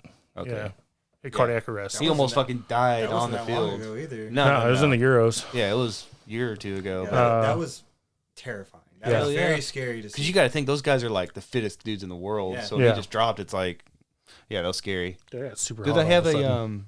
like a group? What do they call it? The Group of death? Do There's they have really one? not one this year. People consider Group H, which is Portugal, Ghana, who is like an African powerhouse, Uruguay and Korea, or it could be Group C with Argentina, Mexico, and Poland. That's what I heard because I heard Argentina and Mexico. Yeah, and Poland. They've got Are they pretty probably good? the best striker in the world Oh. right now, Lewandowski. And then I want to highlight Canada because they're making their first appearance in 35 years. Shout out Canada. Shout out Canada. And they actually won our qualifying group. They've come out of nowhere. So Belgium, Canada, Morocco, and Croatia. So that's a tough group for them, but they're going to surprise some people. So Is Belgium's golden age over? it's right Or at the end. What's it called? The golden Golden generation? era, golden generation. Yeah. It's the last chance. Right at the end. Oh, Yeah. dang. They're that might be who I'm they're rooting dripping for. every Other than drop America. out of it. Might be my non-American team I go for. So think about this. Our first, it's a winter World Cup, fall World Cup, because Qatar is so hot in the summer, and usually it's a June tournament. Yeah, that's why 6,000 people died Yeah, making this fucking so thing. it's so hot that they moved the tournament. Has that in the ever f- happened before, Matt? Nope, I don't think so. never happened. It's almost So like they just gave them a bunch more money to do this. our first game is November 21st, and get this. So we got Cowboys Thanksgiving Day, right? Every year, right? Yep. The next Friday, Black Friday, the next day is U.S. England. So while in the the women World are out Cup. shopping, we can just go to your house and watch this. Dude, I will be glued. Like, What time zone are they in, though? I think, Like- I don't know. I think it's going to be like 8 a.m. or 7 Oh, that a.m., ain't bad. 6 a.m. As long as it's not like 3 in the morning. Because I know some people wake up for like tournaments. No, So, I like, did. My first World Cup to really watch was 02 in Korea and Japan. And I remember watching Mexico, U.S. in the round of 16 at 2 in the morning. Yeah. Yeah. But it's, so, you got that memory. That's yeah, badass. and I was 15. I would wasn't do it. doing shit. Yeah, exactly. It was a summer. So, If it was like a Friday, Saturday night, I'd do it. but yeah, Just so, go to sleep early, wake up, drink some coffee, and watch soccer. yeah. So, Well, I'm going to invite myself over yeah, let's do it. for something like that. Let's do it. But yeah, it's an awesome time to be a soccer fan. We got, what is it, April to November? What is that? 9 months, 8 months to get ready, and there's going to be probably a couple FC Dallas guys on there. Jesus Ferreira, he scored 3 or 4 goals for us in qualifying. Paul Areola, who we just signed in the offseason. His last name's Areola. Yeah, they call him Paul. Perfect. They call him Paulie Nips. I love it. And then, FCD has footprints all over this team. Walker Zimmerman, who captained our last game, he was an FCD draft pick. Weston McKinney, who's probably our best player, he was an FCD Academy product.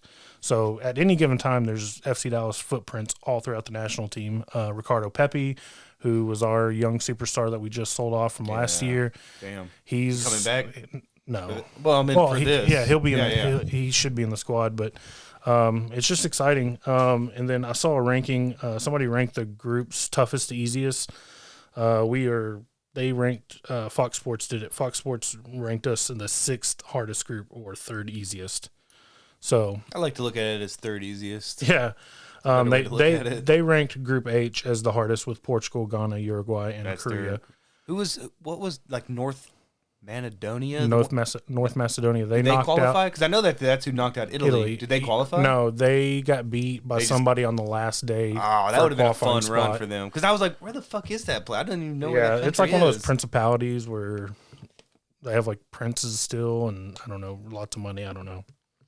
Well, the prince has lots of money. Yeah, but It's not like the country does. but England is already taking to Twitter and social media, and like the headline Meme for wars.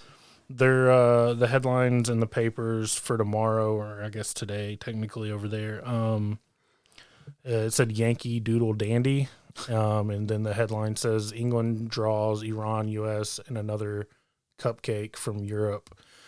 But then in 2010, when they drew us in a group, their headline was EASY, so it was England, Slovenia, Algeria, and then they put Yanks and they it was an anagram or whatever for easy, and we ended up winning that group. I bet in they the felt end. dumb. But yeah, There's gonna be some great like memes and just battles. I coming out sent of y'all this. that one today. Yeah.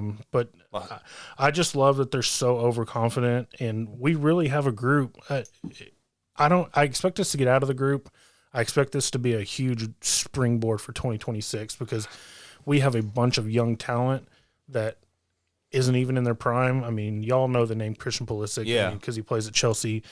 And then we have, Yunus Musa, who plays at a big club. Wait, what's his name? Yunus Musa. That's a dope He name. plays for Valencia. We've got Gio Reyna, who plays for Dortmund. Weston McKinney plays Juventus. I mean, we've got the talent, we've got the young core, and it's going to be a huge learning experience. And we've got the team to make some noise. I was going to ask, what age would you put a soccer player's prime at? Like late 20s? Same, like 26 to 30 or something? 25 to 29. So Pulisic in 2026 is going to be fucking in his prime. prime. What's he? Pulisic. What age is he now? He's like 22. Yeah, Okay. he started playing at like pro at like 18 or I was gonna 19. say, 'cause he's been at around the for a while Premier now. League. He's been in Europe since he was like Which 17, 18. Awesome. that's like, you know, Yeah. top level. So, yeah, I don't really. If y'all have more questions, I could talk about it all night. But Group G is Brazil, Serbia, Switzerland, and Cameroon. That's another tough group. Spain, and Germany, and Japan, and then they get another playoff team. Spain and Germany in one group is pretty damn good. And Japan, you know, they're a tough team. They're traditionally a tough team to break down. So Germany was actually in pot 2, which is, you know, they had a bad World Cup last time. They won in 2014 and they didn't get out of the group in 2018. So I think they're going to come out with a lot of fire, and they're going to be that's going to be a tough group.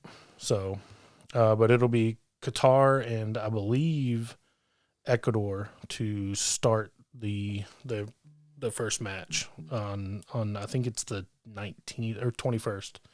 So we'll play on the first match day. April 21st? No, November. Oh. So, and then we've got a couple tournaments throughout the summer, so that'll help guys, you know. Okay, so we're just finding out the matchups, and then people, it's like a tune-up. To like yeah, we'll have everybody. tune-up. Everybody around the world will have their thinking, tune-ups. I don't know. I was just thinking this shit was going to start sooner, so we just know who we're grouped with. Yeah. And now we wait. You said like 8 or 9 months. Yeah, see, normally it's condensed, like, normally it's a June tournament. Oh, that's why it's a big deal. Like you said, it's the first winter, because normally we'd be gearing up, really getting ready. Yeah, we'd be a couple months away. Yeah, now we got to wait. And You're normally, disappointed now. Yeah, now it's like 9 months. and normally the draw takes place in December. So you have from December to June. But this is kind of the first step of the World Cup kicking off, because now we know the groups, we know who's playing where, when. Another interesting fact about Qatar, all this is happening, the whole tournament is happening in an area the size of the Metroplex, basically. Qatar is a small country as it is. It's a lot of desert, but all the stadiums are like no more than like 40 or 50 miles apart. And somebody put a map to it, and it's like Qatar is like as big as Connecticut, and the stadiums just happen to be built in like the size of the Metroplex. Cluster of them. Yeah. So I travel. was gonna say, have you seen because you know they had to build this infrastructure just for this event. Oh, it's incredible. Yeah, so it's I like mean, they just transformed this area from probably a desert to like a sports mecca just for this. So I bet it looks amazing. And yeah, it's going to be an incredible tournament, and if you could ever get over there, you know, yeah, I'm gonna go to Qatar. You know, it would be amazing. It would be an amazing experience. But and wouldn't this be like an investment for their soccer future, because now they have these stadiums and this infrastructure to build like their youth program or to gain interest in the sport, and maybe in 10 or 15 years Qatar could be a top 10 team. Yeah, maybe. And Qatar actually brought their team over last year in the Gold Cup, which is it's kind of like our Euros, except for our confederation. So it's, you know, US, Mexico, Canada, Jamaica, all the teams in our region, and sometimes they allow guest teams, and so Qatar came and we actually played them in the quarters and beat them like 1-0. So they've got some quality, but initially I thought I wanted to be in Group A, because I wanted, you know, we would have slotted in where Netherlands was, so it would be Qatar, Ecuador, Senegal, US, but I really don't. You usually don't want to play a host nation at home in the World Cup. I mean, it's the biggest home field advantage ever. Yeah. But I'm okay with my group. I'm not scared of England. Iran, they beat us like 3-0 in the 98 World Cup, so there's some unfinished business there. I'm not scared of Scotland. I'm not scared of Ukraine. I'm not scared of Wales, because if you can neutralize Gareth Bale, you can play him off the pitch usually. Ukraine is a bit of an unknown, but there's just a lot of juicy storylines, like geopolitically, like our history with Iran, our history with England, soccer, and, you know, we kicked their ass in the revolution. And then everything going on with Ukraine, you know, that's just a juicy group. So Well, there's gonna be some headlines for sure. yeah, I'm excited. Yeah, man. especially if we're not building up to November. Yeah, A lot more shit. we'll have a couple more tournaments. We'll have one tournament in the summer, so that'll give you guys a chance to break into the squad, and so it's an exciting time to be a soccer fan. It's my favorite time of the year. I like the Super Bowl and all that, but nothing compares to World Cup. Nothing, because it only happens every 4 years. Not even the birth of Landry compares to this. Don't, He's thinking about it. Don't. She doesn't listen to this segment. Yeah, you started talking sports, so she's tuned out. No, but it's exciting. I need to do my homework and start figuring that out because Well- I want to be that excited about it too. I will send y'all messages whenever Yeah, they please. play. I'm open to those messages. FC Dallas plays at Chicago tomorrow at 2:00. Okay. I'll be at work. Well, Bummer. record it. I can do that. Mark Followell still calling him? Yeah, but not tomorrow Damn. because it's on Univision. Marky Mark. Ah. So you can either listen to the Spanish broadcast or mute it, whatever you want to do. If I'm muted, I'll probably just like put on some music. Yeah, you can do that. Listen to my child cry. You can do that. Okay, I usually do that. All right. Just drown them out. So let's get into what are we watching and what are we listening to real quick, and then we'll head out. Man, we're just going to gloss over the Will Smith slap, though. Just real quick, whose side are you on? Chris Rock. Me too. Yeah. Can't slap a comedian for All right. making a joke. So you know I'm conspiratorial, right? Oh, we all are, yeah. So get this. So Chris Rock made a joke about alopecia, right? Right? Guess who sponsored the Oscars? Alopecia. Pfizer. Guess what drug Pfizer has coming out Something for alopecia. in 2 weeks? Really? That'd be a hell of a marketing ploy. Like, hey, we're going to get one of the biggest actors in the world That's to crazy. slap this comedian. I'm just saying. I don't think Pfizer's hurting for cash right I'm now. just I don't think they saying. need I that bet you- marketing. But to your point, because we were talking about this before, like I knew what alopecia was, but like, did either of y'all have y'all ever even heard of alopecia before this? Yeah. Yeah. Y'all have. Okay. I wasn't thought sure it was how- like, 'cause I didn't know like what the no fuck. hair at all. Like eyebrows are gone. Oh yeah, that's true. Sometimes there's some sometimes sports- it is. Probably in the extreme case. Yeah, there's some athletes. But I was like, that are dude, she's been that. rocking that hairstyle since like the well, Matrix. the short hair, yeah, but she's bald. Well, she's All right, also she- fucking she teenage had- boys, so She has some hair, but it's like it's not normal, like how alopecia would normally affect your hair. But to the point where I didn't think that she had Bro, it. it's a joke about alopecia. Yeah. If she just got done with chemo, you don't make that joke. It's alopecia. Yeah. Physically, she's okay. Mhm. There's nothing wrong with her. Like, she's not like dying from alopecia. That's a good conspiracy theory, though. I really like that one. Yeah, but and then there's other stuff like Jada's got his head so messed up. Oh, that- for sure. She's all up in his head. 'Cause Because he's a if you cuck. see the video, he's laughing. She And then- rolls her eyes and looks at him, and you know she told him, like, you going to let him talk some shit like that? Yeah. You going to let him run his mouth?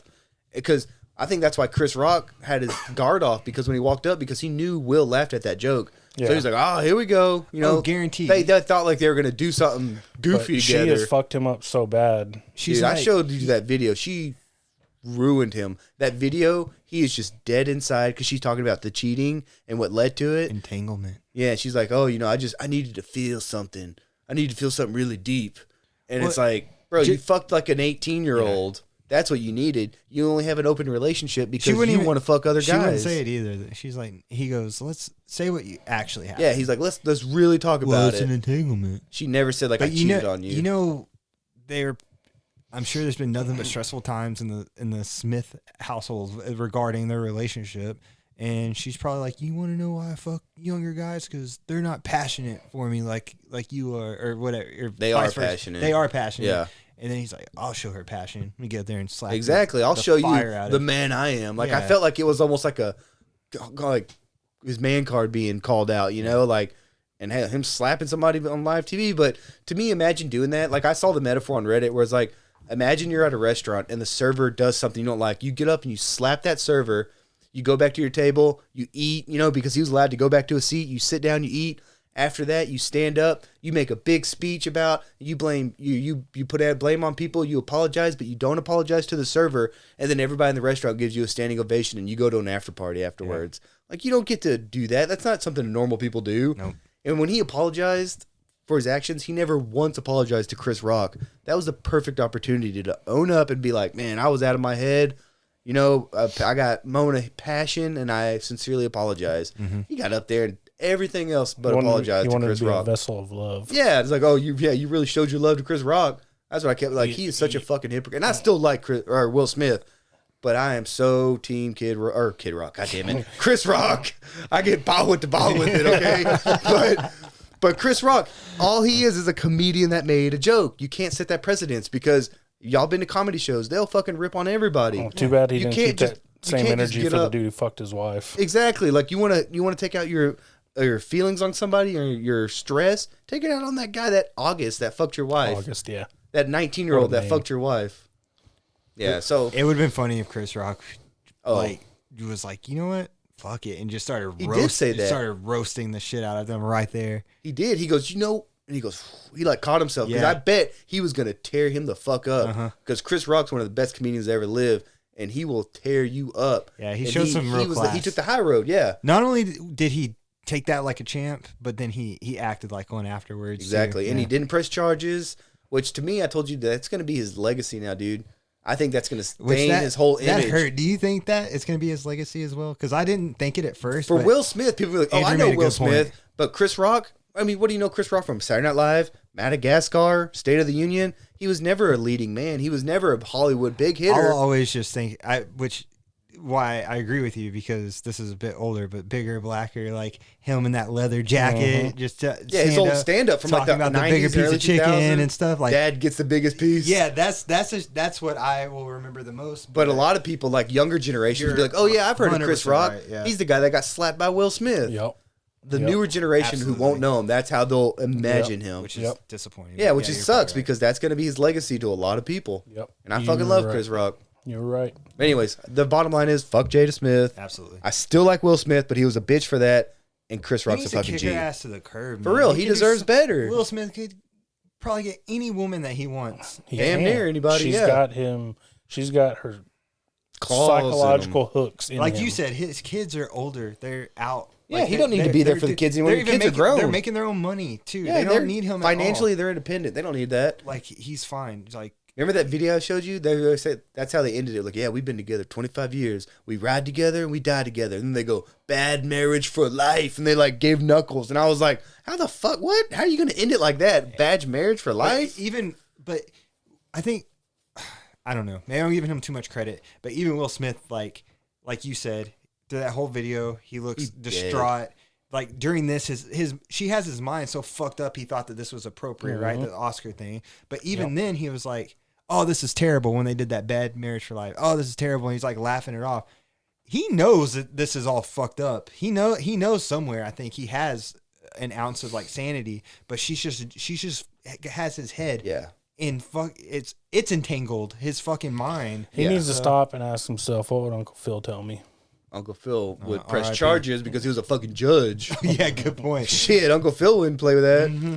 I wonder if anybody lay the hammer down. I wonder if anybody's gotten Alfonso Ribeiro's take on this.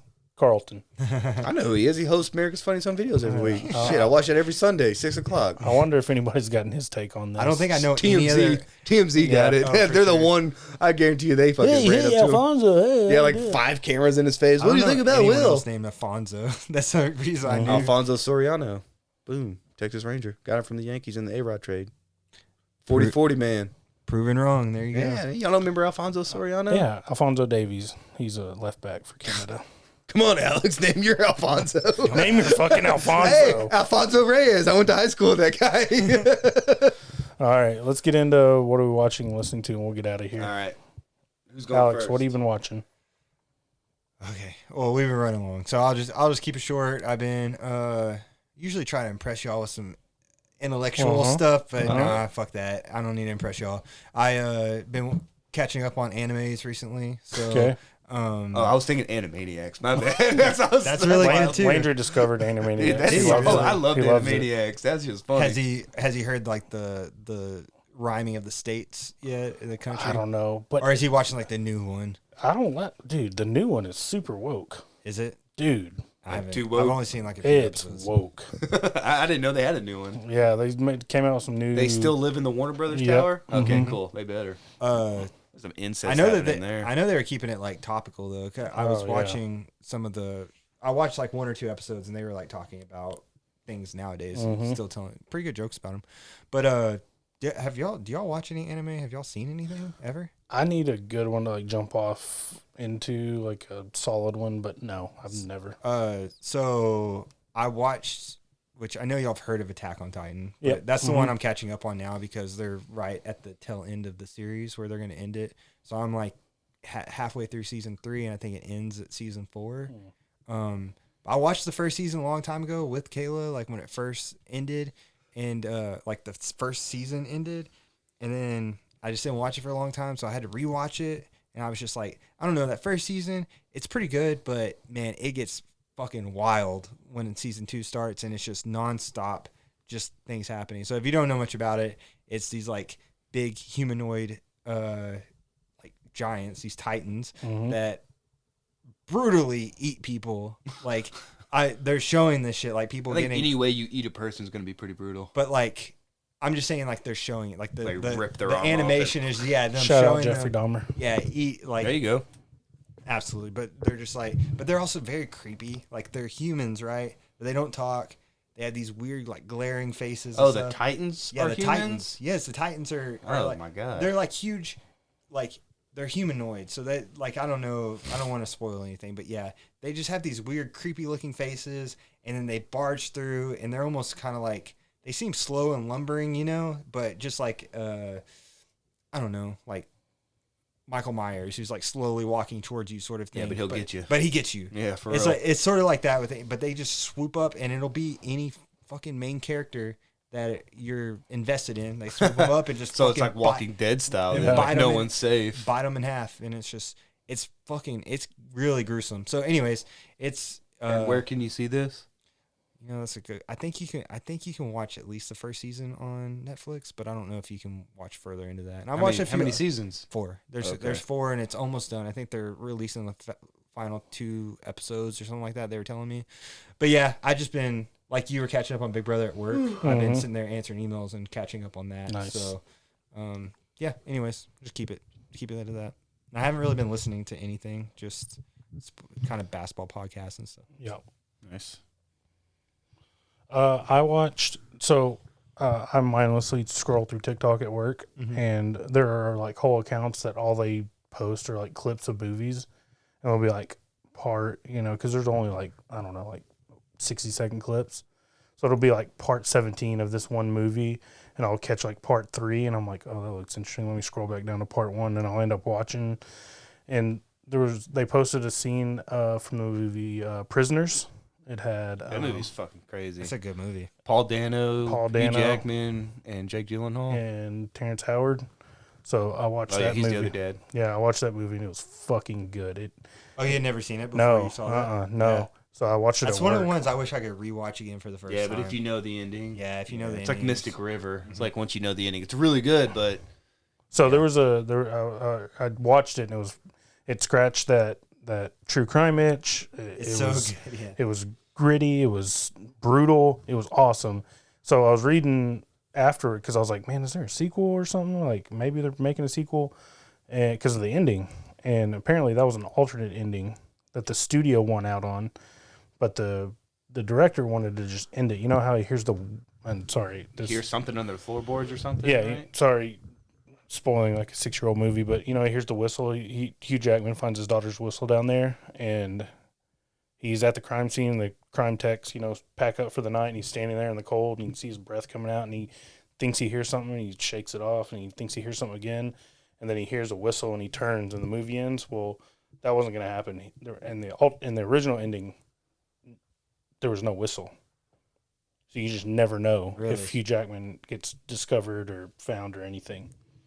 But the studio wanted him to add in the part with the whistle, and for us to put together that you know he gets found. I like the you make your own decisions. Yeah. Like choose your own Create your own, adventure. yeah. So I watched that, and then I watched the World Cup draw today at work. They do that live. Is that like a live it's a huge. I bet there's 100 million people watch that. And if you ever seen like a FIFA presentation, like production, like Idris Elba hosted it. Oh, that's cool. Yeah, so sexy. Yeah, and there's, and you know whatever country they're Just a in. big old king size Hershey bar. That's right. Should be the next Bond. Yeah, he really should. That'd be a great Bond. I don't know why it hasn't happened. That or Zelensky. That'd be a great Zelensky. Bond. Yeah. I know. He could do it. He's got experience in acting. He's too busy, like, Running the IRL, country. like, Not dying. Yeah. Yeah, good point. Good point. He's busy. Just doing it in real life, though. He's Yeah. busy. So like when they do these draws and stuff, it's in the host country, and usually they put on a big production and they kind of showcase some of the art and kind of performers from and culture from that region. So they had a big musical production and dance production, but and then I started listening to Pink Moon Murders. That you Oh yeah. I did. I started from y'all's podcast last Pink Moon Murders. week. Yeah, the Pink Moon Murders. That's Yeah. what I was listening I to. think like episode 6 or 7 now. Yeah. It's still going, but And then with this latest qualifying window, it's been a lot of soccer podcast and yeah, that's it. The Pink and Moon YouTube. thing is crazy, though. Yeah. About just it happening. Yeah, I wish they're in the middle of the Pink Moon Murders. And he kind of goes off on the family history too much, like the mom or the grandma. yeah. And They could have brought it back in. They could have brought sooner. it back in, like Yeah. hooked it in a little, or maybe consolidated all the family history into one episode. But yeah, it's good. All right, for me, one of these podcasts, these are all on Spotify. This one's called Bear Brook. It's a short description. It's two barrels, 4 bodies, and an enigmatic killer. The cold case that changed the way murders will be investigated forever. So this is a murder that took place in New Hampshire in like 1984, and the bodies were like so badly decomposed, like there was just goo left. They couldn't hardly get anything. And fast forward years later, this is the first case that they used that what's it Like called? the Like 23andMe, the genetic tracing that they yeah. got the Golden State Killer with. This was the first case that they actually tried it with because they had to identify. Because they say if you identify the victim, then you can identify the killer, and it's just really good because you end up finding out who the killer is, and they call him the Chameleon, and he had like a history of like decades in different states, and it's just he was in brutal. California, right? When they got him? California, Colorado. I think he was born in Arizona. He was in Texas for a minute, and this happened in New Hampshire. So that's on the other side of the country. I listened to that, and it was crazy. I thought they put like a second season out because I listened to that like 3 or 4 years ago. Yeah, when it came was out. old. Yeah. Yeah, you're right. It was first episode was from October of 2018. Yeah, I listened to it back then. Yeah, it was really, really good. Well, you didn't tell me about it. We didn't have a podcast then. Good point. The second one's Whistleblowers. It says, would you risk it all, your career, your life, even the lives of your family, for what you believe in? In Whistleblowers, we explored the biggest, most bizarre lies in history through the eyes of those who risk absolutely everything to expose them. Every Tuesday, we dive into a captivating story of corruption. There are respected spiritual leaders who ask way too much of their followers, doctors with sinister motives, governments that value profits over all else. And at the heart of every tale is the whistleblower who put everything on the line to tell the truth and paid the price. Whistleblowers is a Spotify original from Parcast. So it's like you think, anytime there's like I listen to the Cray brothers, that movie, I think it's called Legends with Tom Hardy. Yep. They were on there because they got kind of blown out by their guys. It had the Facebook group. It's just different situations of like people who actually stood up for what was right and blew the whistle. Self-explanatory. This next one is called The Deck. It's a true crime, so each episode's different.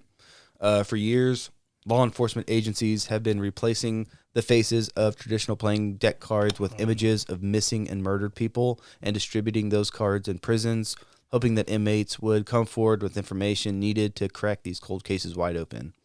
So each week's like a different card. It'd be like the Ace of Spades is Janice Nichols or something, and they'll tell you her story. And the reason they do this is because they have no other leads. And they hope by putting these cards in prisons, people will play and be like, oh, I recognize her. And it'll kind of spark interest because they got nothing else to go on. So they're like cold cases that have just been, gone ice cold. And this is their last ditch effort. So it's like 30 minutes and they just explain who the victim is, where she was from. And it's just a way to like kind of get the name and the info out there of who could have been the killer. And watching Sunday, right before the Oscars, Claire and I watched The Power of the Dog because it was nominated for a bunch. It was really good. It was filmed in New Zealand. It was supposed to be like take place in Montana about these cattle ranchers, but it was filmed in New Zealand. I'm sorry, and it's just absolutely beautiful out there. So they formed Lord of the Rings. Yeah, Lord of the Rings. I think the only Oscar it won was for Best Director, but I think it should have won for Best Cinematography because just of the shots they got and everything's just like eagle-eye view of like these beautiful ranges. What'd you watch it on? It's on Netflix. It's a Netflix original. Okay. So it had Benedict Cumberbatch was nominated. Jesse Lemons, is that his name? The one that's married to Kirsten Dunst. They were both nominated. And that Cody Smith, whatever, he's like rail thin. You'd recognize him if you saw him. He's like 6'3", but he weighs like 84 pounds. They were all nominated. And it was nominated for Best Sound, Best Cinematography, Best Picture, Best Director. So we thought we'd watch it. And it was really good, obviously. A month ago, this new season came back, and that's Last Week Tonight with John Oliver. So I got Claire to start watching that because I love John Oliver and I love that show. It's so well put together. Yeah, it's like Saturday Night Live Weekend Update, but just so much better. And that's always been my favorite part of Saturday Night Live was Weekend Update. So when I found out this show is like an even better, smarter, funnier version of that, like I watch that, every fucking week. And every week they pick like a big topic and they delve into it and really dissect it. Like deep dive. They get into it. Yeah. So that'll be the majority of the show is like this one topic, but then they'll also talk about what's going around the world, and because it catches you up on the week on a Sunday. It's like let's dive into what's been going on. Very informative. Yeah. Yeah, and John Oliver's just really fucking funny. Yeah, he's hilarious. With Ellie, we watched Pocahontas 2: Journey to a New World. It was okay. Yeah. I didn't know there was a sequel. It's a sequel that came out a couple years after the original, and fucking Pocahontas just drops John Smith like a bag of potatoes and gets with some other British guy. Really? Fucking hoe. Yeah, because she goes to to England to like barter this peace treaty between the natives and the fucking English settlers, and there's just I don't know. Oh, okay. So that's the journey to the New World, is her going across the Atlantic to go to them, and she discovers, their whole new way of life, and it was okay. Ellie just likes all those movies, but the other one we watched that I liked was Ice Age 2: The Meltdown. Because she wanted to watch these, and I was like, I've seen the first one like 100 times with my little sister, because she's so much younger than me. I actually watched these with her when she was a kid. So we picked up on The Meltdown. Tomorrow night we're gonna watch the Dawn of the Dinosaurs, and then there's like 2 more to watch. So we're gonna finish out that whole franchise by the time we like record again. So full on movie review of the whole Ice Age franchise coming up. That's awesome. That's it. Is that it? That's it. Boys, this is a record. What is it? I put a time down. Is it 2:37? Nope. Higher? Yeah. Is it closer to 3? Yeah. Jesus Christ. What are we at? 3:01. Oh my God, we crossed. It's like the Godfather runtime, dude. We did it. We cracked 3 hours. All right, our listener, no one's gonna listen to this episode because they're gonna look. What the fuck did they talk about for 3 hours? All right, well, whoever made it, I appreciate you listening to the whole 3 hours of that. All right. Let us know if you made it to this point. Yeah, Alex, thanks for coming in. Thanks for having me. It was fun. Guys, thanks for listening. You know how to reach out to us if you want to get a hold of us. But for Matt. And I'm Andrew. We're out.